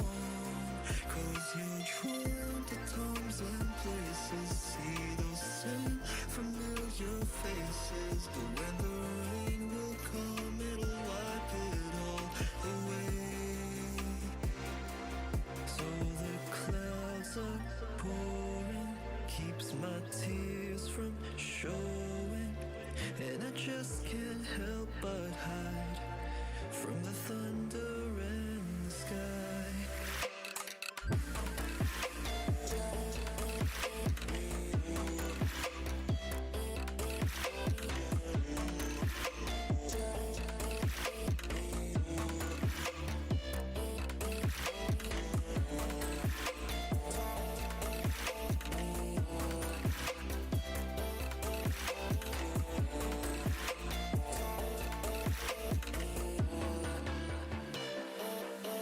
And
I won't lie, I tried to hide that I liked you, and I think you know too. But girl, I'm always in my room making music. I don't go outside, stay up to sunrise. Got all these bad habits I'm trying to fix, yeah. Always trying to improve, don't feel like I'm ready yet. I got a dream in my head, I just wanna get to where I'm going. That's why I make bedroom beats. I do this for myself and me, but there's just one thing. Every time I'm thinking you, it makes me wanna work harder and harder. I wanna get better, use all my effort. Girl, you're like an umbrella to all the stormy weather. Yeah, you're on my mind, girl. Let's shoot my dopamine, be firing and flying. I wanna get better, use all my effort. Girl, you're like a cool breeze, cooling me in the summer. Yeah, hot or rainy. Girl, your smile keeps me safely. Yeah. Drive me crazy. We haven't really talked much lately. Let's get closer. Wanna get to know you more and more.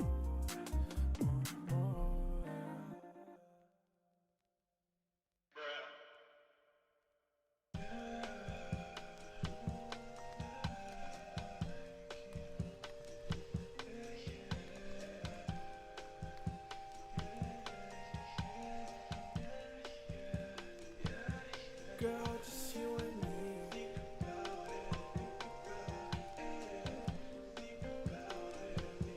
Girl, just you and me.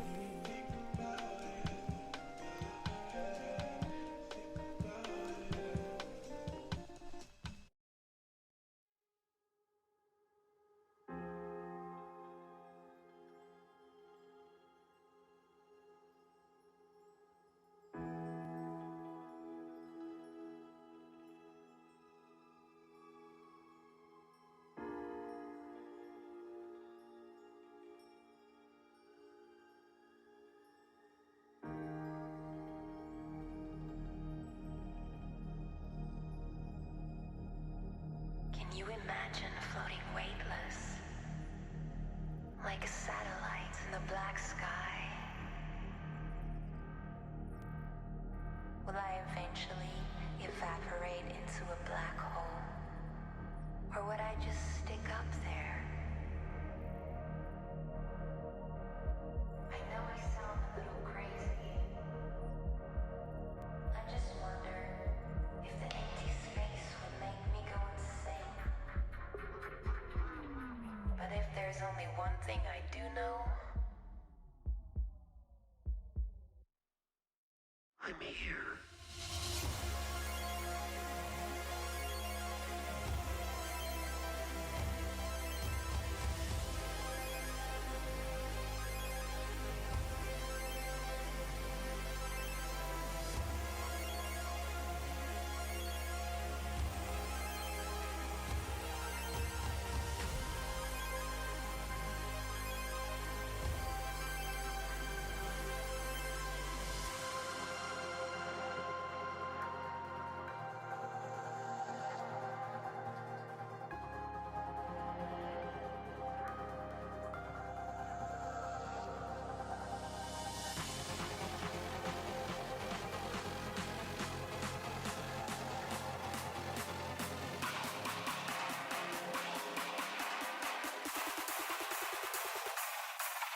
Switch.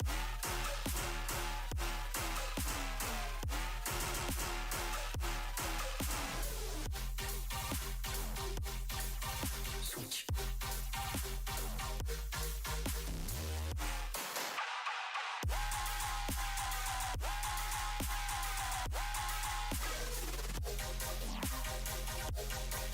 Switch.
And welcome back to UCC once again. We've got CS up on the chopping block today. We've already had some pretty interesting games so far. The first game we had was between G3 and Bound.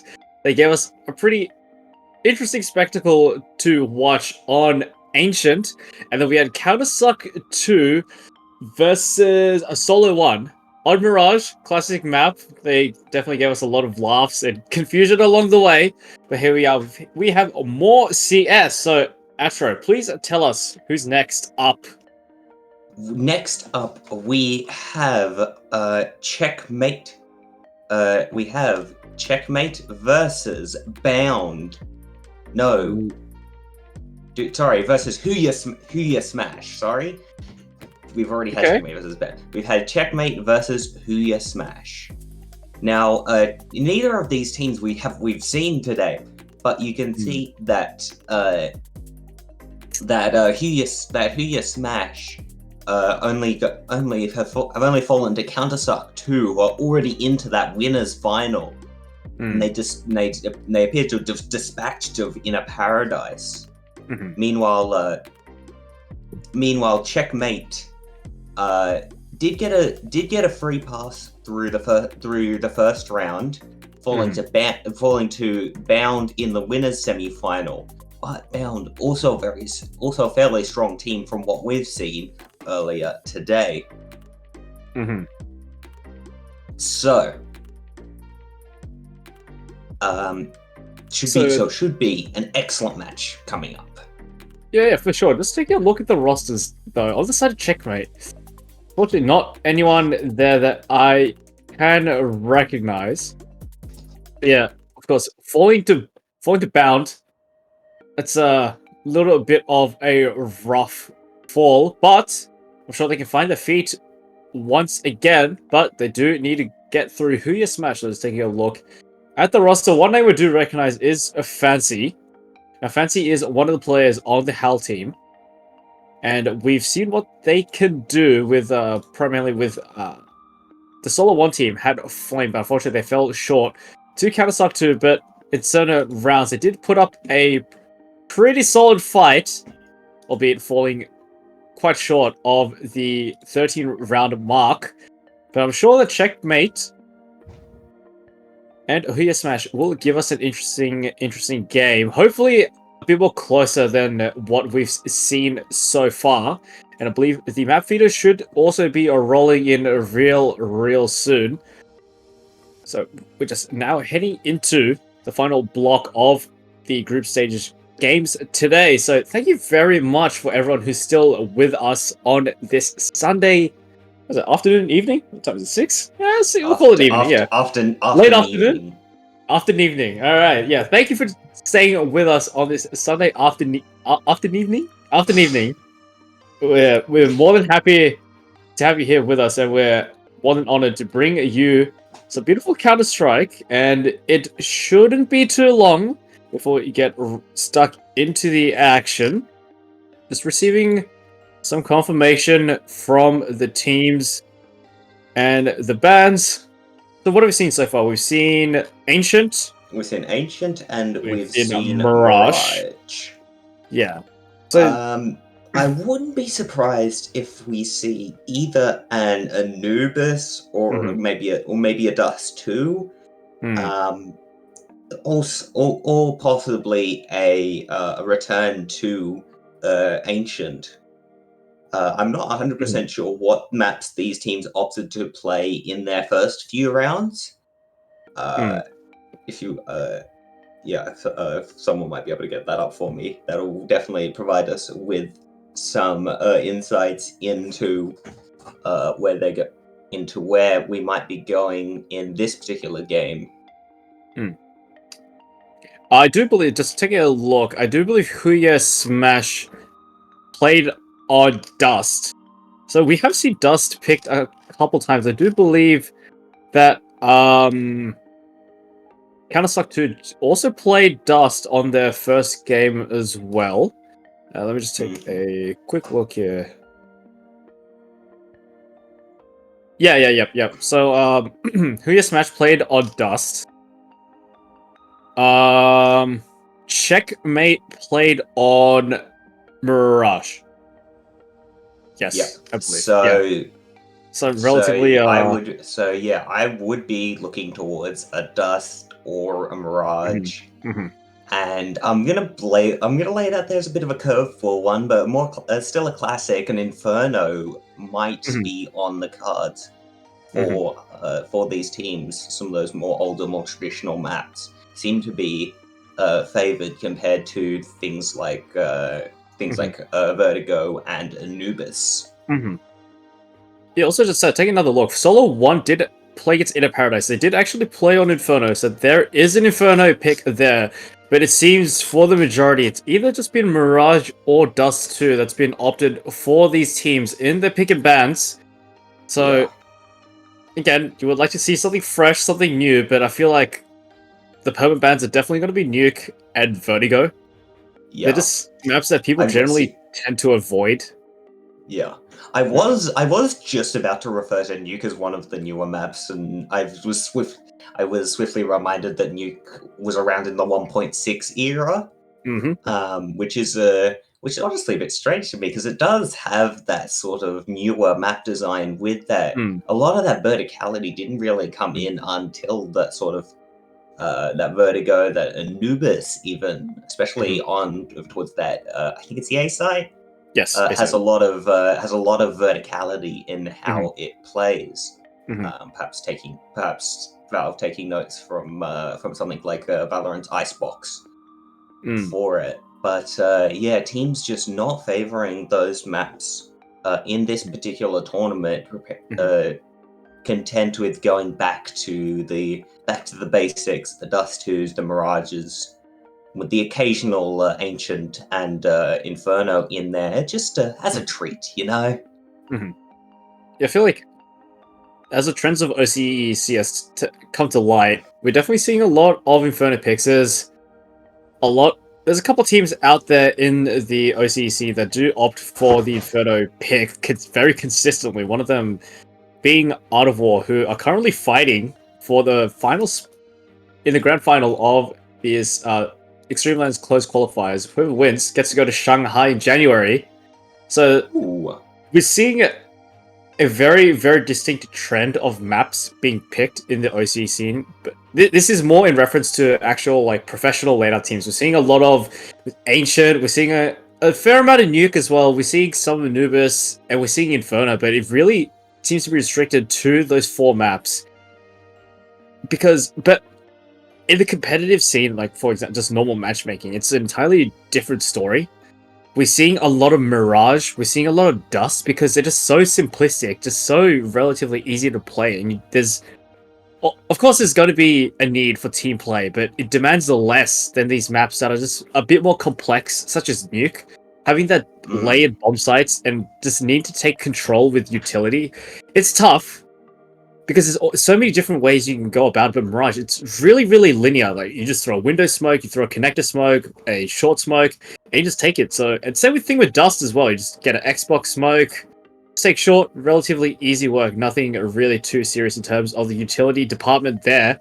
So that's why, really, really not surprised that these teams are opting for Mirage or Dust. And honestly, I feel like in this next matchup, we'll be seeing much of the same as well. So right on time, we're coming up to the map bans. Vertigo immediately taken off the board. Yep. As expected. Would not be surprised if this gets followed up immediately by a Nuke.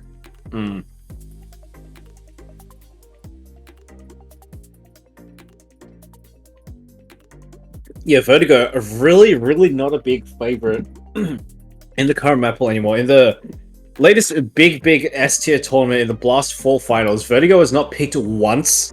And I only know of one team that actually does play on Vertigo, which is Complexity.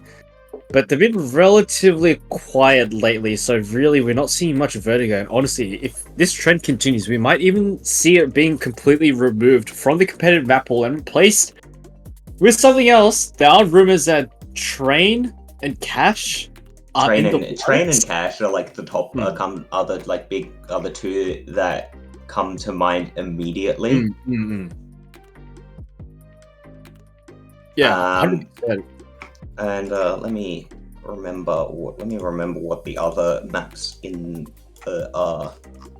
Possibly the other option would be the Cobble. return of Overpass, but or Cobble. But I would be doubtful. I really that know. we'll There see we that. go. Yep, Dust And 2. shocker, we're going to Dust 2. What a surprise. No, I'm truly shocked. Yeah. Crazy. Yeah. Absolutely crazy. Did not see this coming. Absolutely not. Absolute insanity madness in the map picks. Dust 2, a completely out of the ordinary pick. I wish I could say. But unfortunately, we are going to Dust 2 once again. I really, really would have enjoyed seeing Ancient again, even a Nuke. I am a really, really big joy of watching Nuke. It's just so beautiful, just watching all those outside smokes come out and just players catching these little timings. But unfortunately, we are going to Dust. It is what it is. Duke, look at the silver lining. This is the first time we've seen Dust 2 on the broadcast today. This is true. This is very, very So, true. Yeah. with 3 maps in it, this is the first Dust 2, or not the first, or Mirage, not the first. We had Mirage earlier today, but yeah, to be 3 maps deep before the first Dust 2 is we're doing pretty well on that front. True. Just as long as next team, just don't pick Dust 2, please. Thank you. Please, give us something. One is enough. Something fresh, please. Surely. But yeah, we'll see. We'll see how these teams want to play out the Dust 2. Now, I do remember seeing a couple of weeks ago, because YouTube throws random CS videos at me, that they were adding like an extra box or something to Dust 2. Oh yes, so to help the CT boost up onto Cat or whatever. Yeah. So is that in? Or is that still that was a couple months ago. Valve released an update where they added a box next to CT. So once you come out of CT to the left side towards long, directly on your left hand side, you can boost up the Cat. Yeah, you can self boost up there. You don't need teammate to boost anymore. Yeah, it's a self boost. It's on the one hand, it's a very, very small change because you know, like your teammate would just boost you there anyway. But the ability to self boost without the need for a teammate to be alive is a big change, especially to one of the oldest maps in the pool. But I believe we are getting ready to jump into. I'm being told we are redoing the veto. Whether this means we are not going to Dust 2 remains to be seen. So sit tight, folks, and we'll get this worked out. Could have the dream of Nuke being on the broadcast become a reality. Just a little bit tentative yet. Just a little cautious excitement. Don't jinx it. It's a little cautious excitement, that's all. Oh, there we go. Okay, so Vertigo's Mirage.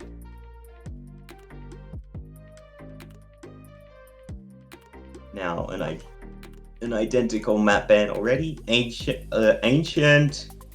Yep, it's the same. Nuke. Yep. Imagine it's gonna be Dust again. Then a new. So if we're doing the same one, then Anubis is about to bite the dust. I think it might be Inferno. Something's telling me that we're going to be seeing. Yeah, that's the one change. The Mirage first banned by Checkmate, previously Inferno being banned. Ancient and Nuke remain the same. Anubis and Mirage were the last 2 bans here. Dust 2. Dust 2 is gone. Okay, yep. So it's either going to be Inferno or Anubis. And if I had to guess, it would be Inferno. I don't think we're going to Anubis. I agree. Yep. And what do you know? We're going to Inferno. We are going to Inferno. So, Inferno, it's one of those... It's a classic. It's not Dust 2. True. It is not Dust 2. That is good observation. Yeah. But yeah, still one of the probably one of the less traditional of the sort of traditional maps, but still a very very traditional map. Not a lot of verticality. Only usually one path to the sites. With a bit of mix areas to mix up with the apps, with the ability of the terrorists to push through to spawn once they do breach a site. So, Inferno is just one of those maps where it's really, really polarizing. Like, for example, in the early round, there's going to be a flurry of utility flying down banana and up banana and in the mid brackets as well. So it's really just about on the T side respecting the utility, because it's going to be an absolute nightmare to try and get into banana early round, especially if you're not coordinated. You're going to get absolutely blitzed, burnt, torn apart. So it's really just manipulating all the utility, manipulating the rotates, because Inferno, it is an absolute nightmare to get into the site. But once you do make the breakthrough into the site, playing post plant pretty much guarantees that the CTs are going to save. Inferno is a really, really polarizing map in that sense, that getting into the site is hard, but then the CTs getting into the site retakes are virtually impossible. Retakes are impossible because you've got the same difficult job that he's just executed and half the time to do it. Exactly, yeah. Very well put. And also usually without the luxury of full utility that is afforded again by the T's and by the fact that the T's are doing their initial take. So, not entirely sure which team is going to start first, but generally speaking, the usual default for pistol round will be 3 on the B site. If there's not an immediate B rush, one will rotate off back to the A side to just reinforce, with one player just kind of playing the float, just kind of playing the quick or rotate towards CT and archers. But then once we get into the full gun rounds, we'll definitely be seeing a bit of a change up. There's going to be 2 players playing in a brackets, holding the cross from Diggity and in archers, and we're more than likely going to be having one player playing the apps position, either into apps or more deeper, more passively up on the balcony, to just ensure that there's no shenanigans going on in archers. And then we're just going to have the 2 B players just try to just live for as long as possible. So should be interesting to see that when they get caught in the inevitable namesake of the map, the Inferno of mollies. That hit a site whenever the T's are pushing it.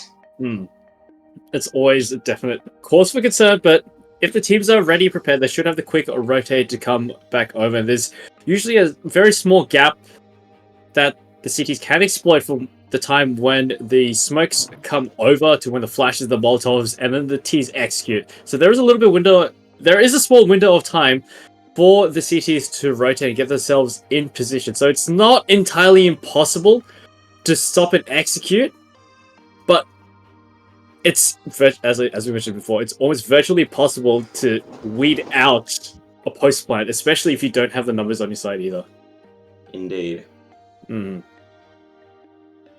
So hopefully we should be getting into our match very, very soon. We just wait for these players to ready up. Just waiting for some confirmation. It's just the nature of online tournaments.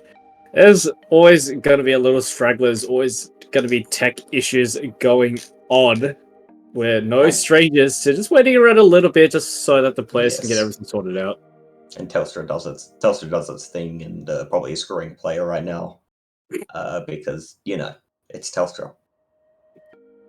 Yeah, I mean that's Aussie internet for you. And I get to say that because they don't sponsor us. Could be a different story. Telstra, if you're watching, we're always accepting new sponsors. Yeah. Aussie internet. What can you do? It sucks, but we all just got to live with it. It looks like we're going into the game now. We are already in. We got the knife round. Okay. Standard procedure. So yeah, life round standard procedure just to to- see Yeah. whoever wins gets to pick which side to start on. And it looks like Huya Smash will be starting on the CT side to get this bout. Huya Smash versus Checkmate online. Both teams are ready and raring to go. Got some utility coming out of the side of Huya Smash. We got a couple of flashbangs and on the Checkmate as well. They're going to be looking to use that to perhaps create an exec pop somewhere. Stream's just a little bit laggy, so just seeing what's going on here. We've got the Julies making their way over to Banana, but Banana's going to be completely vacated. They're making their way through. The horde of T's heading up into Apps. It's going to be an Apps pop, and Huya Smash take first contact. The ball's coming out. It's a full 5-man pop onto the A side. Shots coming out left, right, center. Percival does get the drop onto Aiden. Checkmate. It's just a massacre on the A side. The aggression from Huya Smash down Banana paying right off as it gathers so much space and just crunch down on Checkmate's Apps pop. Yeah, just the quick A push, giving Huya Smash so much room to just crunch down on the Checkmate push, and they weren't even allowed to start planting the bomb. A complete massacre for this opening round. Yeah, it was just a total killing field under Apps in a balcony. It was just absolute pandemonium. And on the side of Huya Smash, we are seeing a PP Bison. Interesting decision. Okay, that's a lot of dinks. Looks like Rain gets a drop onto Winter, bringing the storm, bringing the hail of gunfire in, and there's just bullets of fury of fly. Two-dimensional gets one. Yellow Gyro does get the drop onto Rain. Shots are just coming out at 0-2. It cleans up the remaining SMGs. Yeah, just a good hold there. The PP buys are not a gun you see often, but you can see that the Huya Smash have been using it to pretty good effect, able to lay down some damage on all members of the of Checkmate, and that allowed the M4 and the MP9 to just clean it up. As it's another eco for the side of Checkmate. We do see Hero Galil in the hands of Yellow Gyro, though. I'm gonna see if it's going to have the desired effect. It doesn't look like Percival letting it rip with an MP9, letting that little blitzer sing. I've got the remaining members of Checkmate just hiding, cowering down in T-stairs, and they will get absolutely rinsed out by Huya Smash with the better guns. Yeah, not much to say there. Just a big old rush from the side of the CTs, and the CT aggression for Huya Smash paying off in spades. But we'll have to see how it goes as we move into this bonus round for Huya Smash. Are they going to stick to this aggression, or are they going to try and play back and let Checkmate come to them? Utility flying out. And the AWP is invested on the side of Checkmate, but they've already lost a member so early on into the round. But 0-2 escapes within an inch of their life. Percival takes a really forward position, holding that off angle on the other side of half wall. This is some good denial of space coming up from Huya Smash. Checkmate starting to get corralled, starting to get forced into these small pockets. They're trying to get something done, but they don't consider the peak coming out from Archers. It's rough. There's shots coming out left, right, and center. Fancy deciding to push down Banana. Will take out Rosie. The AWP now out of the question. Now it's all up to Aiden to clutch out this 1v5. Could it be possible? Does manage to get the first opening kill. But Aiden doesn't look like he's too long for this world. Will survive just a little bit longer. Finds Percival, but Percival will ensure that Aiden gets put down 6 feet in the dirt. Yeah, just once again that tempering the aggression allowing the orc went and held banana, but there was nobody coming down there, and they just got dumped with HEs and incendiaries. Then the pick comes through over towards the the A side, and there's just nothing that Checkmate can do, as they're forced onto. Oh, I'm not going to call this an eco, but it is a half buy. It's about a half buy. Kind of. Yeah, the economy's looking a little weird. There's definitely enough money for them to purchase some bits of utility, but they don't. It's not entirely full of force. The Percival gets curious, pays with their life as a Rosivgar, puts him right out, puts him right to bed, and now it's all up to Rain. On the side, the CT smoke goes out, the counter utility going down, and the spray through the smoke is good. Finds his mark in 2-dimensional with the AWP. Picks out from the smoke, picks him off one by one. Smash to secure some extra frags, and our Rosivgar scratching their heads, wondering what the hell is going on. It looked so good, so fresh, so beautiful. Then just all fell apart, all collapsed in on itself. Won't even be given the luxury of snagging an extra kill. And two-dimensional's all just way too strong there. Grabs the first one through the smoke, peeks out, grabs the second, and not cleared as the third pushes through. It was messy, but he got the job done. Big performance from him.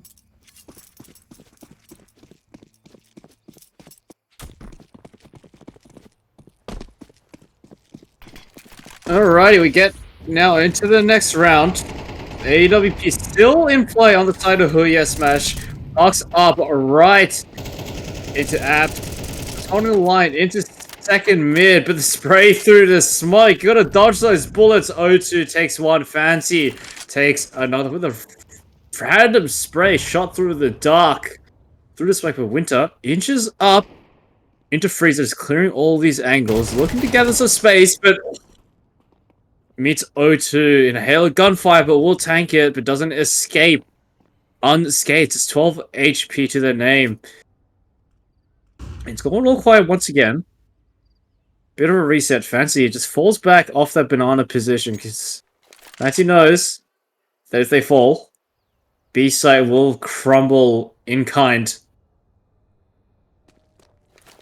Now they're going for a reset still. 50 seconds left on the clock. There's still plenty of time to work with. As the time's ticking down, Aiden could be for a nasty surprise if Percival decides to hold it off. Angle does not decide to hold the off angle. We'll go for the swing instead. We'll get punished by Aiden. Still 50 points of health. Two-dimensional. Posting the orb. Isn't aware. Yeah, the cross coming out from Apps. And Brackets is too punishing, but Huya Smash will take the one out in spectacular fashion. Yeah, he was almost there. The crunch onto the AWP to make sure that he definitely gets traded. It was very, very good, but they just didn't consider the second guy coming through from spawn, perhaps ahead of the timing they were expecting him on. But yeah, just nothing could be found there as we move into the next round, and a quick flurry of utility over towards Banana, and 3 CTs committed up here. Wait, but Winter will deliver a cracker of a headshot onto Rain. And Rosivgar will just spray through the smoke, catches two-dimensional on a timing. Bit of a questionable player movement there. Moving out into mid before the smoke pops. That's definitely an ill-advised play to make. And our Checkmate are on the upper hand in this round. They do have the numbers, but maybe not for long is O2. Not if they have anything to say about it. Aiden takes out Percival though, evens up the numbers, but Fancy delivers a killer headshot onto Aiden, but will get traded out immediately as Rosivgar pops out of the apartments. And now O2 is left in what's looking like an untenable 1v3, but does go really loud. Information handed over that one player is low, just needs to isolate the 1v1s on these last two players, and we'll get one, we'll get two, and now he's on for the 1v3. Oh, it's so rough, but Kim there with a really, really rough spray catches O2 off guard, doesn't manage to secure it on the first spray, but will manage to carry it over for Checkmate. What a messy round. Now you did call out Two Dimensional for pushing out before the smoke popped, but the smoke had already been popped. It was just that the T there just predicted that Two Dimensional would be moving out and managed to find the headshot. Fair play, fair managing play. to convert on some good plays from a number of their players. But it looks like it's back to business as usual as Parzival has found an early pick onto Aiden. Yeah, you really don't want to be losing members this early on, and not like this either. O2 just comes skating around the corner, delivers a killing blow onto Winter. As now the forcer checkmate. They really have no map control to work with either. They're locked out of brackets for at least another 10 seconds. And Huya Smash are working their way down Banana, deploys a bottom Banana smoke, and Fancy will just catch a Rozivgar completely lacking, picks up an AK, and now they're all corralled to the tiny pocket. Like sheep. They're locked into this small, tiny patch of grass that they have to work with. Oh, this could be bad.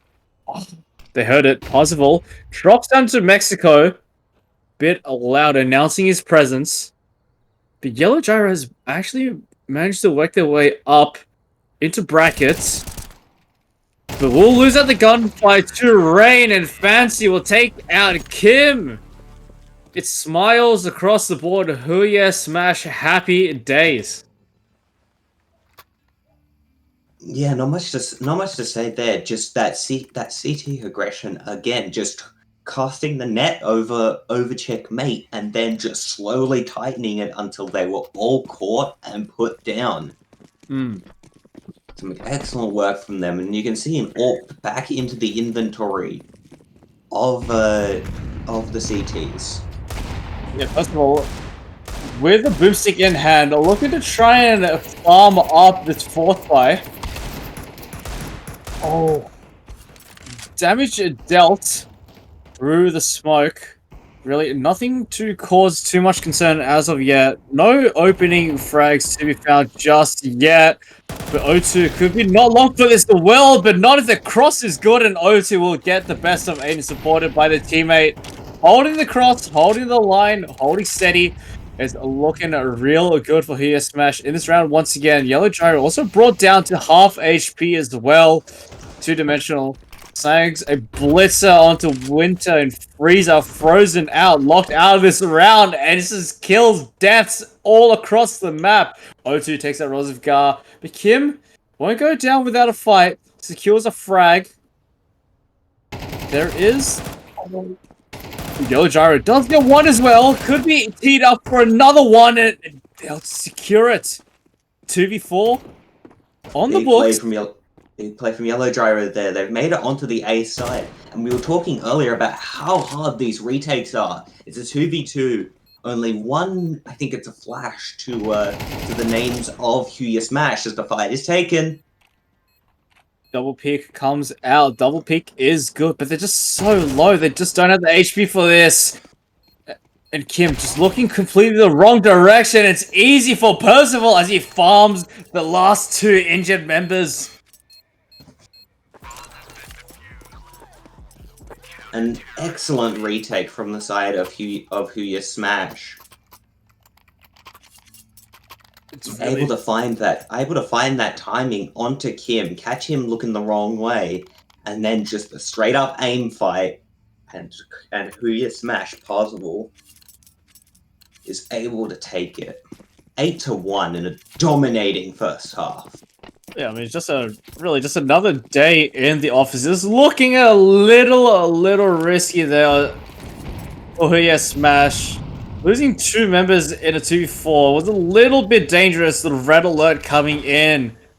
But yeah, Smash managed to bring it around off the back of Percival, and Rain will actually get the first drop onto Kim. Oh, but Rosengar's teed up, takes out two-dimensional, but the Dak of O2, he'll let it sing, he'll let it ring out, and he declares his presence. Top car is his domain expansion. As Winter gets a drop onto Rain, completely lacking, looking the wrong way, as they're trying to work their way into A. Oh, Fancy does have an off angle, but will get punished. Winter a little bit too aware, but will escape with only 7 points of health. O2 and Percival now on the assault. Oh shit, but with a Dak in hand, but Aiden gonna be served up to a silver platter to the Reaper of Soldier once again. But to 7 Dak the Percival, HP still. just Creeping one around. more tick of damage, and he's a dead man. Oh, it's so close. It's just about the timing Oh. in Winter. Plays it perfectly to a T, just 7 points of health. Activates the final stand perk, and will take our Percival. Yeah, well, the world's deadliest game of Ring Around the Rosie being played around that box, and it's Winter who comes up the winner, securing the second round for checkmate. Absolute crazy business going on in the server. But still, that's the second round poster for checkmate. They're not looking too fresh. Two-dimensional gets a blind wallbang headshot onto Yellow Gyro. Okay, alright, just another day in the office. But the tides have turned for Huya Smash. As a forces of checkmate break through brackets, punishes that wanton aggression as it make their way through into apps. It's all going to be up to Fancy, who does get some serious splash damage. Will not find anything else on the reswing, forced out, but will manage to snag kill of their own, but swiftly traded out by Rozovgar.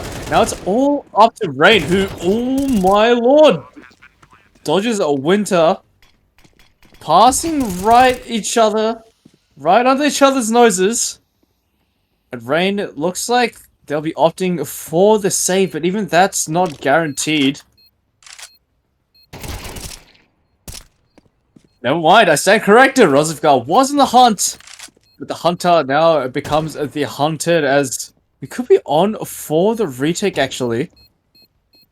Rain knows that Yeah, the player running over from spawn. Not enough the angle gonna be time. cleared? No.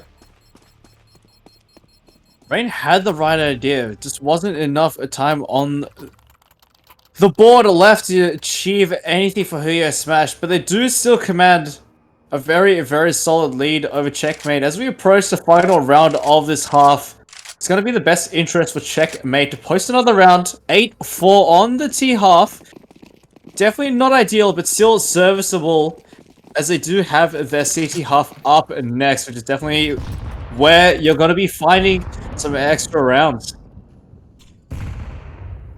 Indeed. We'll have to see if Huya Smash can try and convert on this final round. Oh, Rozovgar.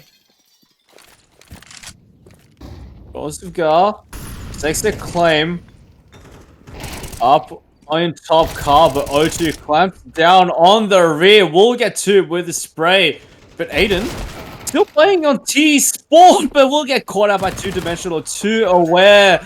They know the radar's activated inside the mines as they clamp down on checkmate. 9-3 is all that she wrote. And checkmate could be up on the road. On the ropes! This could be the final move that they make. As the king of checkmate may look to surrender real soon. And as the namesake bears, it's not even looking like a stalemate. It's looking like a complete checkmate. Yeah. You can see the checkmate's return to that CT aggression definitely helped them out here, and you can see that they are just running it. Shots are good. The shots are coming out. There's trades coming out left, right, and center, and checkmate are absolutely blitzing through Huya Smash. Only one member left. Percival forced into 1v4 clutch. It's looking ever so unserviceable as the swings come in, and Percival is destined for the grave. As checkmate take out a very critical pistol round. They need to get their CT campaign kick-started. Yeah, an excellent start, an important round for the side of checkmate. Let's see what they do with this advantage that they've gotten. As Huya Smash going on to the force.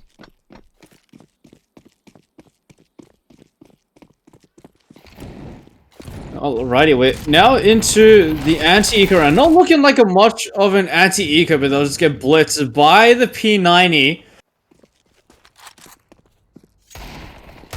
Bit of an interesting decision to bring the scout into the round as well. Two-dimensional still yet to find some serious impact as of yet with the scout. The one rifle that they do have on their hands.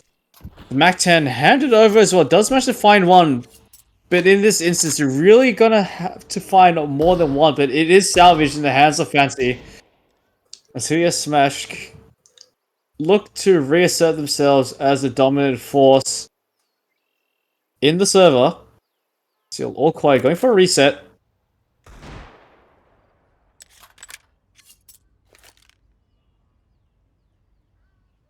Grouping back up. Still 50 seconds left. But Aiden could be in for a world of hurt as his troops of Huya Smash come barreling in. It will be easy. It does go for the reswing, punish for it. Bit of an ill-advised decision if I say so myself. For Rozivgar holding the line from CT with the M4. It's a superior weapon unless two-dimensional can hit a crazy headshot. But that won't come to fruition. But they're not aware of this flank that's coming in. The defuse is gonna go off. Percival had the right idea, but absolutely no time to work with. And he is an absolute dead man walking. But Percival does deliver a killer headshot onto Kim, but that's not enough. The heroics of this man definitely not enough to keep them in this round. As round number 5 on the board for Checkmate. The gap ever so closing, ever so slowly. They inch their way back into this game. And yeah, it just comes down to two-dimensional there. If he's able to get a kill with that scout, that buys O2 the time he needs. I think it might have been possible. I apologize. But it buys the flanker the time they need to get all the way around, but unfortunately unable to get any kills. So it's forced to hurry and is shut down because of it. Now you got to really rely on your side player to get at least one there to cause error distraction. But Aiden will mince through this eco. Does manage to get two. Take it out by the Techmaster. Come flooding through abs. Good damage, but no kill. But Rozivgar will be there to ensure. With two-dimensional, the trades are good. This anti-eco now turned onto its head. There is a gap in the smoke that Yellow Gyro could use to exploit. Judging by the gap, no one's crossed over into pit or mini pit. So they're going to be playing these angles on side. They need to clear it out. It's a rough spray, but he gets it over the line. But Winter comes running in, barreling in with the MP9 for two-dimensional. To keep it safe, to keep it real for Huya Smash. And they post their first round of this half. Yeah, excellent play there from Huya Smash to be able to convert on that. And excellent work from two-dimensional, just trading his side player once he goes down. Something which I think we've been lacking in seeing today, these consistent trades from these players. Yeah, really liking, yeah, as you mentioned, the trades coming out, they're absolutely beautiful, but Aiden takes a gut shot from the AWP of two-dimensional within an inch of his life. Could be going for more, but will get swiftly taken out. Dispatched by Rain, who will dispatch to Aiden and Kim fall. Now there's only one defender left on the A side. As they rotate over, A side is completely open. This is just a fake as a bomb makes its way over to the A side. O2 and Fantasy just merely selling this ruse. As the CTs are alluded to the fact that the bomb is indeed planted on A. But Checkmate have really forward positions to cut off these rotates. I love this forward position from Parzival, able to grab one, looking for a second, does able to find it, and it's just a close, and it's just an easy close for the side of Huya Smash as they go up to 11. Yeah, Checkmate. The over-rotation completely punished as Huya Smash capitalized on an empty bomb site. with the two members, O2 and Fancy, is trying to sell the fake for as long as possible to allow Huya Smash to take these forward positions in a library and archers. Beautifully done. They're going to be caught completely off guard.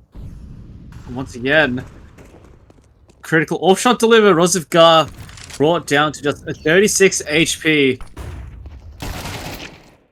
And now checkmate on a safe. But it looks like Kim and Aiden have opted for some heavier weaponry, a Nova and an MP9 Investor. But it's all up to Yellow Gyro to hold the CT line with the USB. Not looking very likely, as they don't cross over yet. They actually opt to jump through the smoke up into oranges. The shot that's coming in left, right, and center. It's just Pandemonium. It's a flurry of bullets traded through the smoke.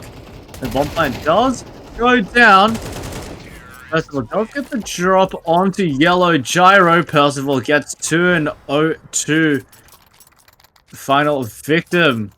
Huya Smash one more round away from seizing victory against Checkmate.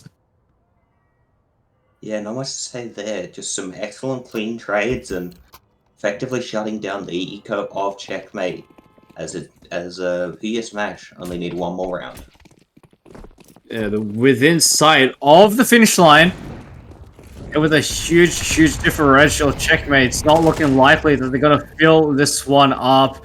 They're going aggressive, they're going loud. As Aiden is just cowering.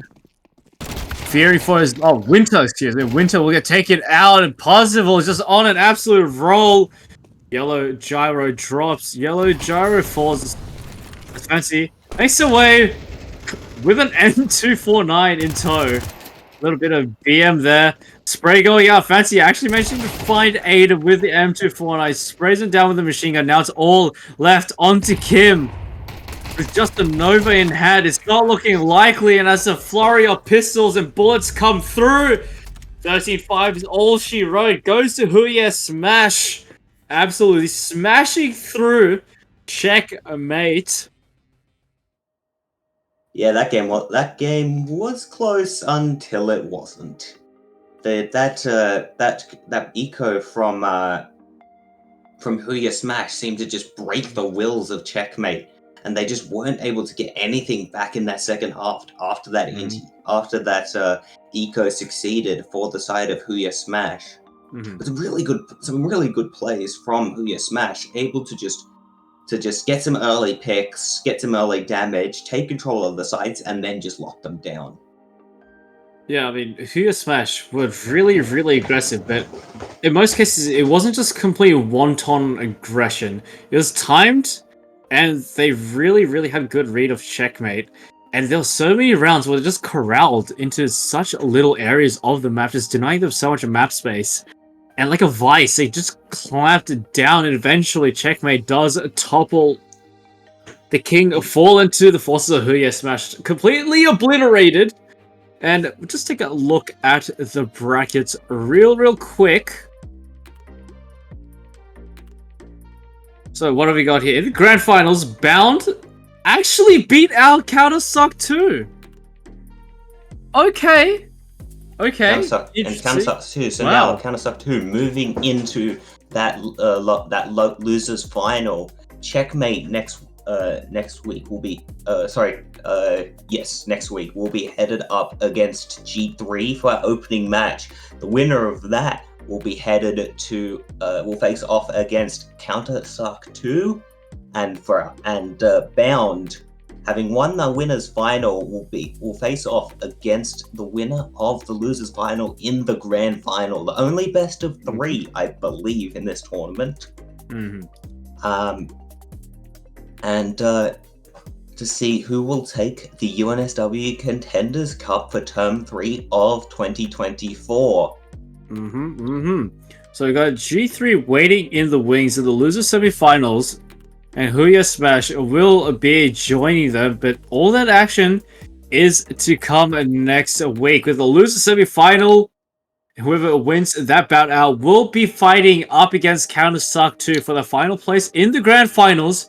could potentially see a rematch between Counter-Strike 2 and About as Counter-Strike 2 look to exact their revenge. But who knows, this is UCC. Anything can happen in this tournament.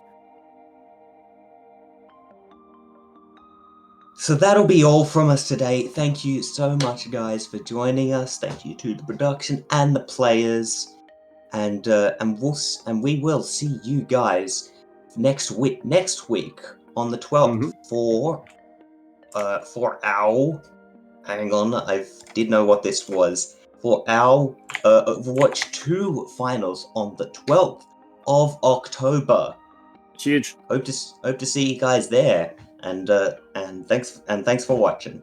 Yeah, we're definitely going to have some more games along the way as well. We got League, Valorant, and Apex still waiting in the wings. But today has been Counter-Strike. It's been an absolute pleasure and an honor to cast some beautiful games of CS. It's been Omnipotent and it's been Atro. Stay cool, stay frosty, and have a good night.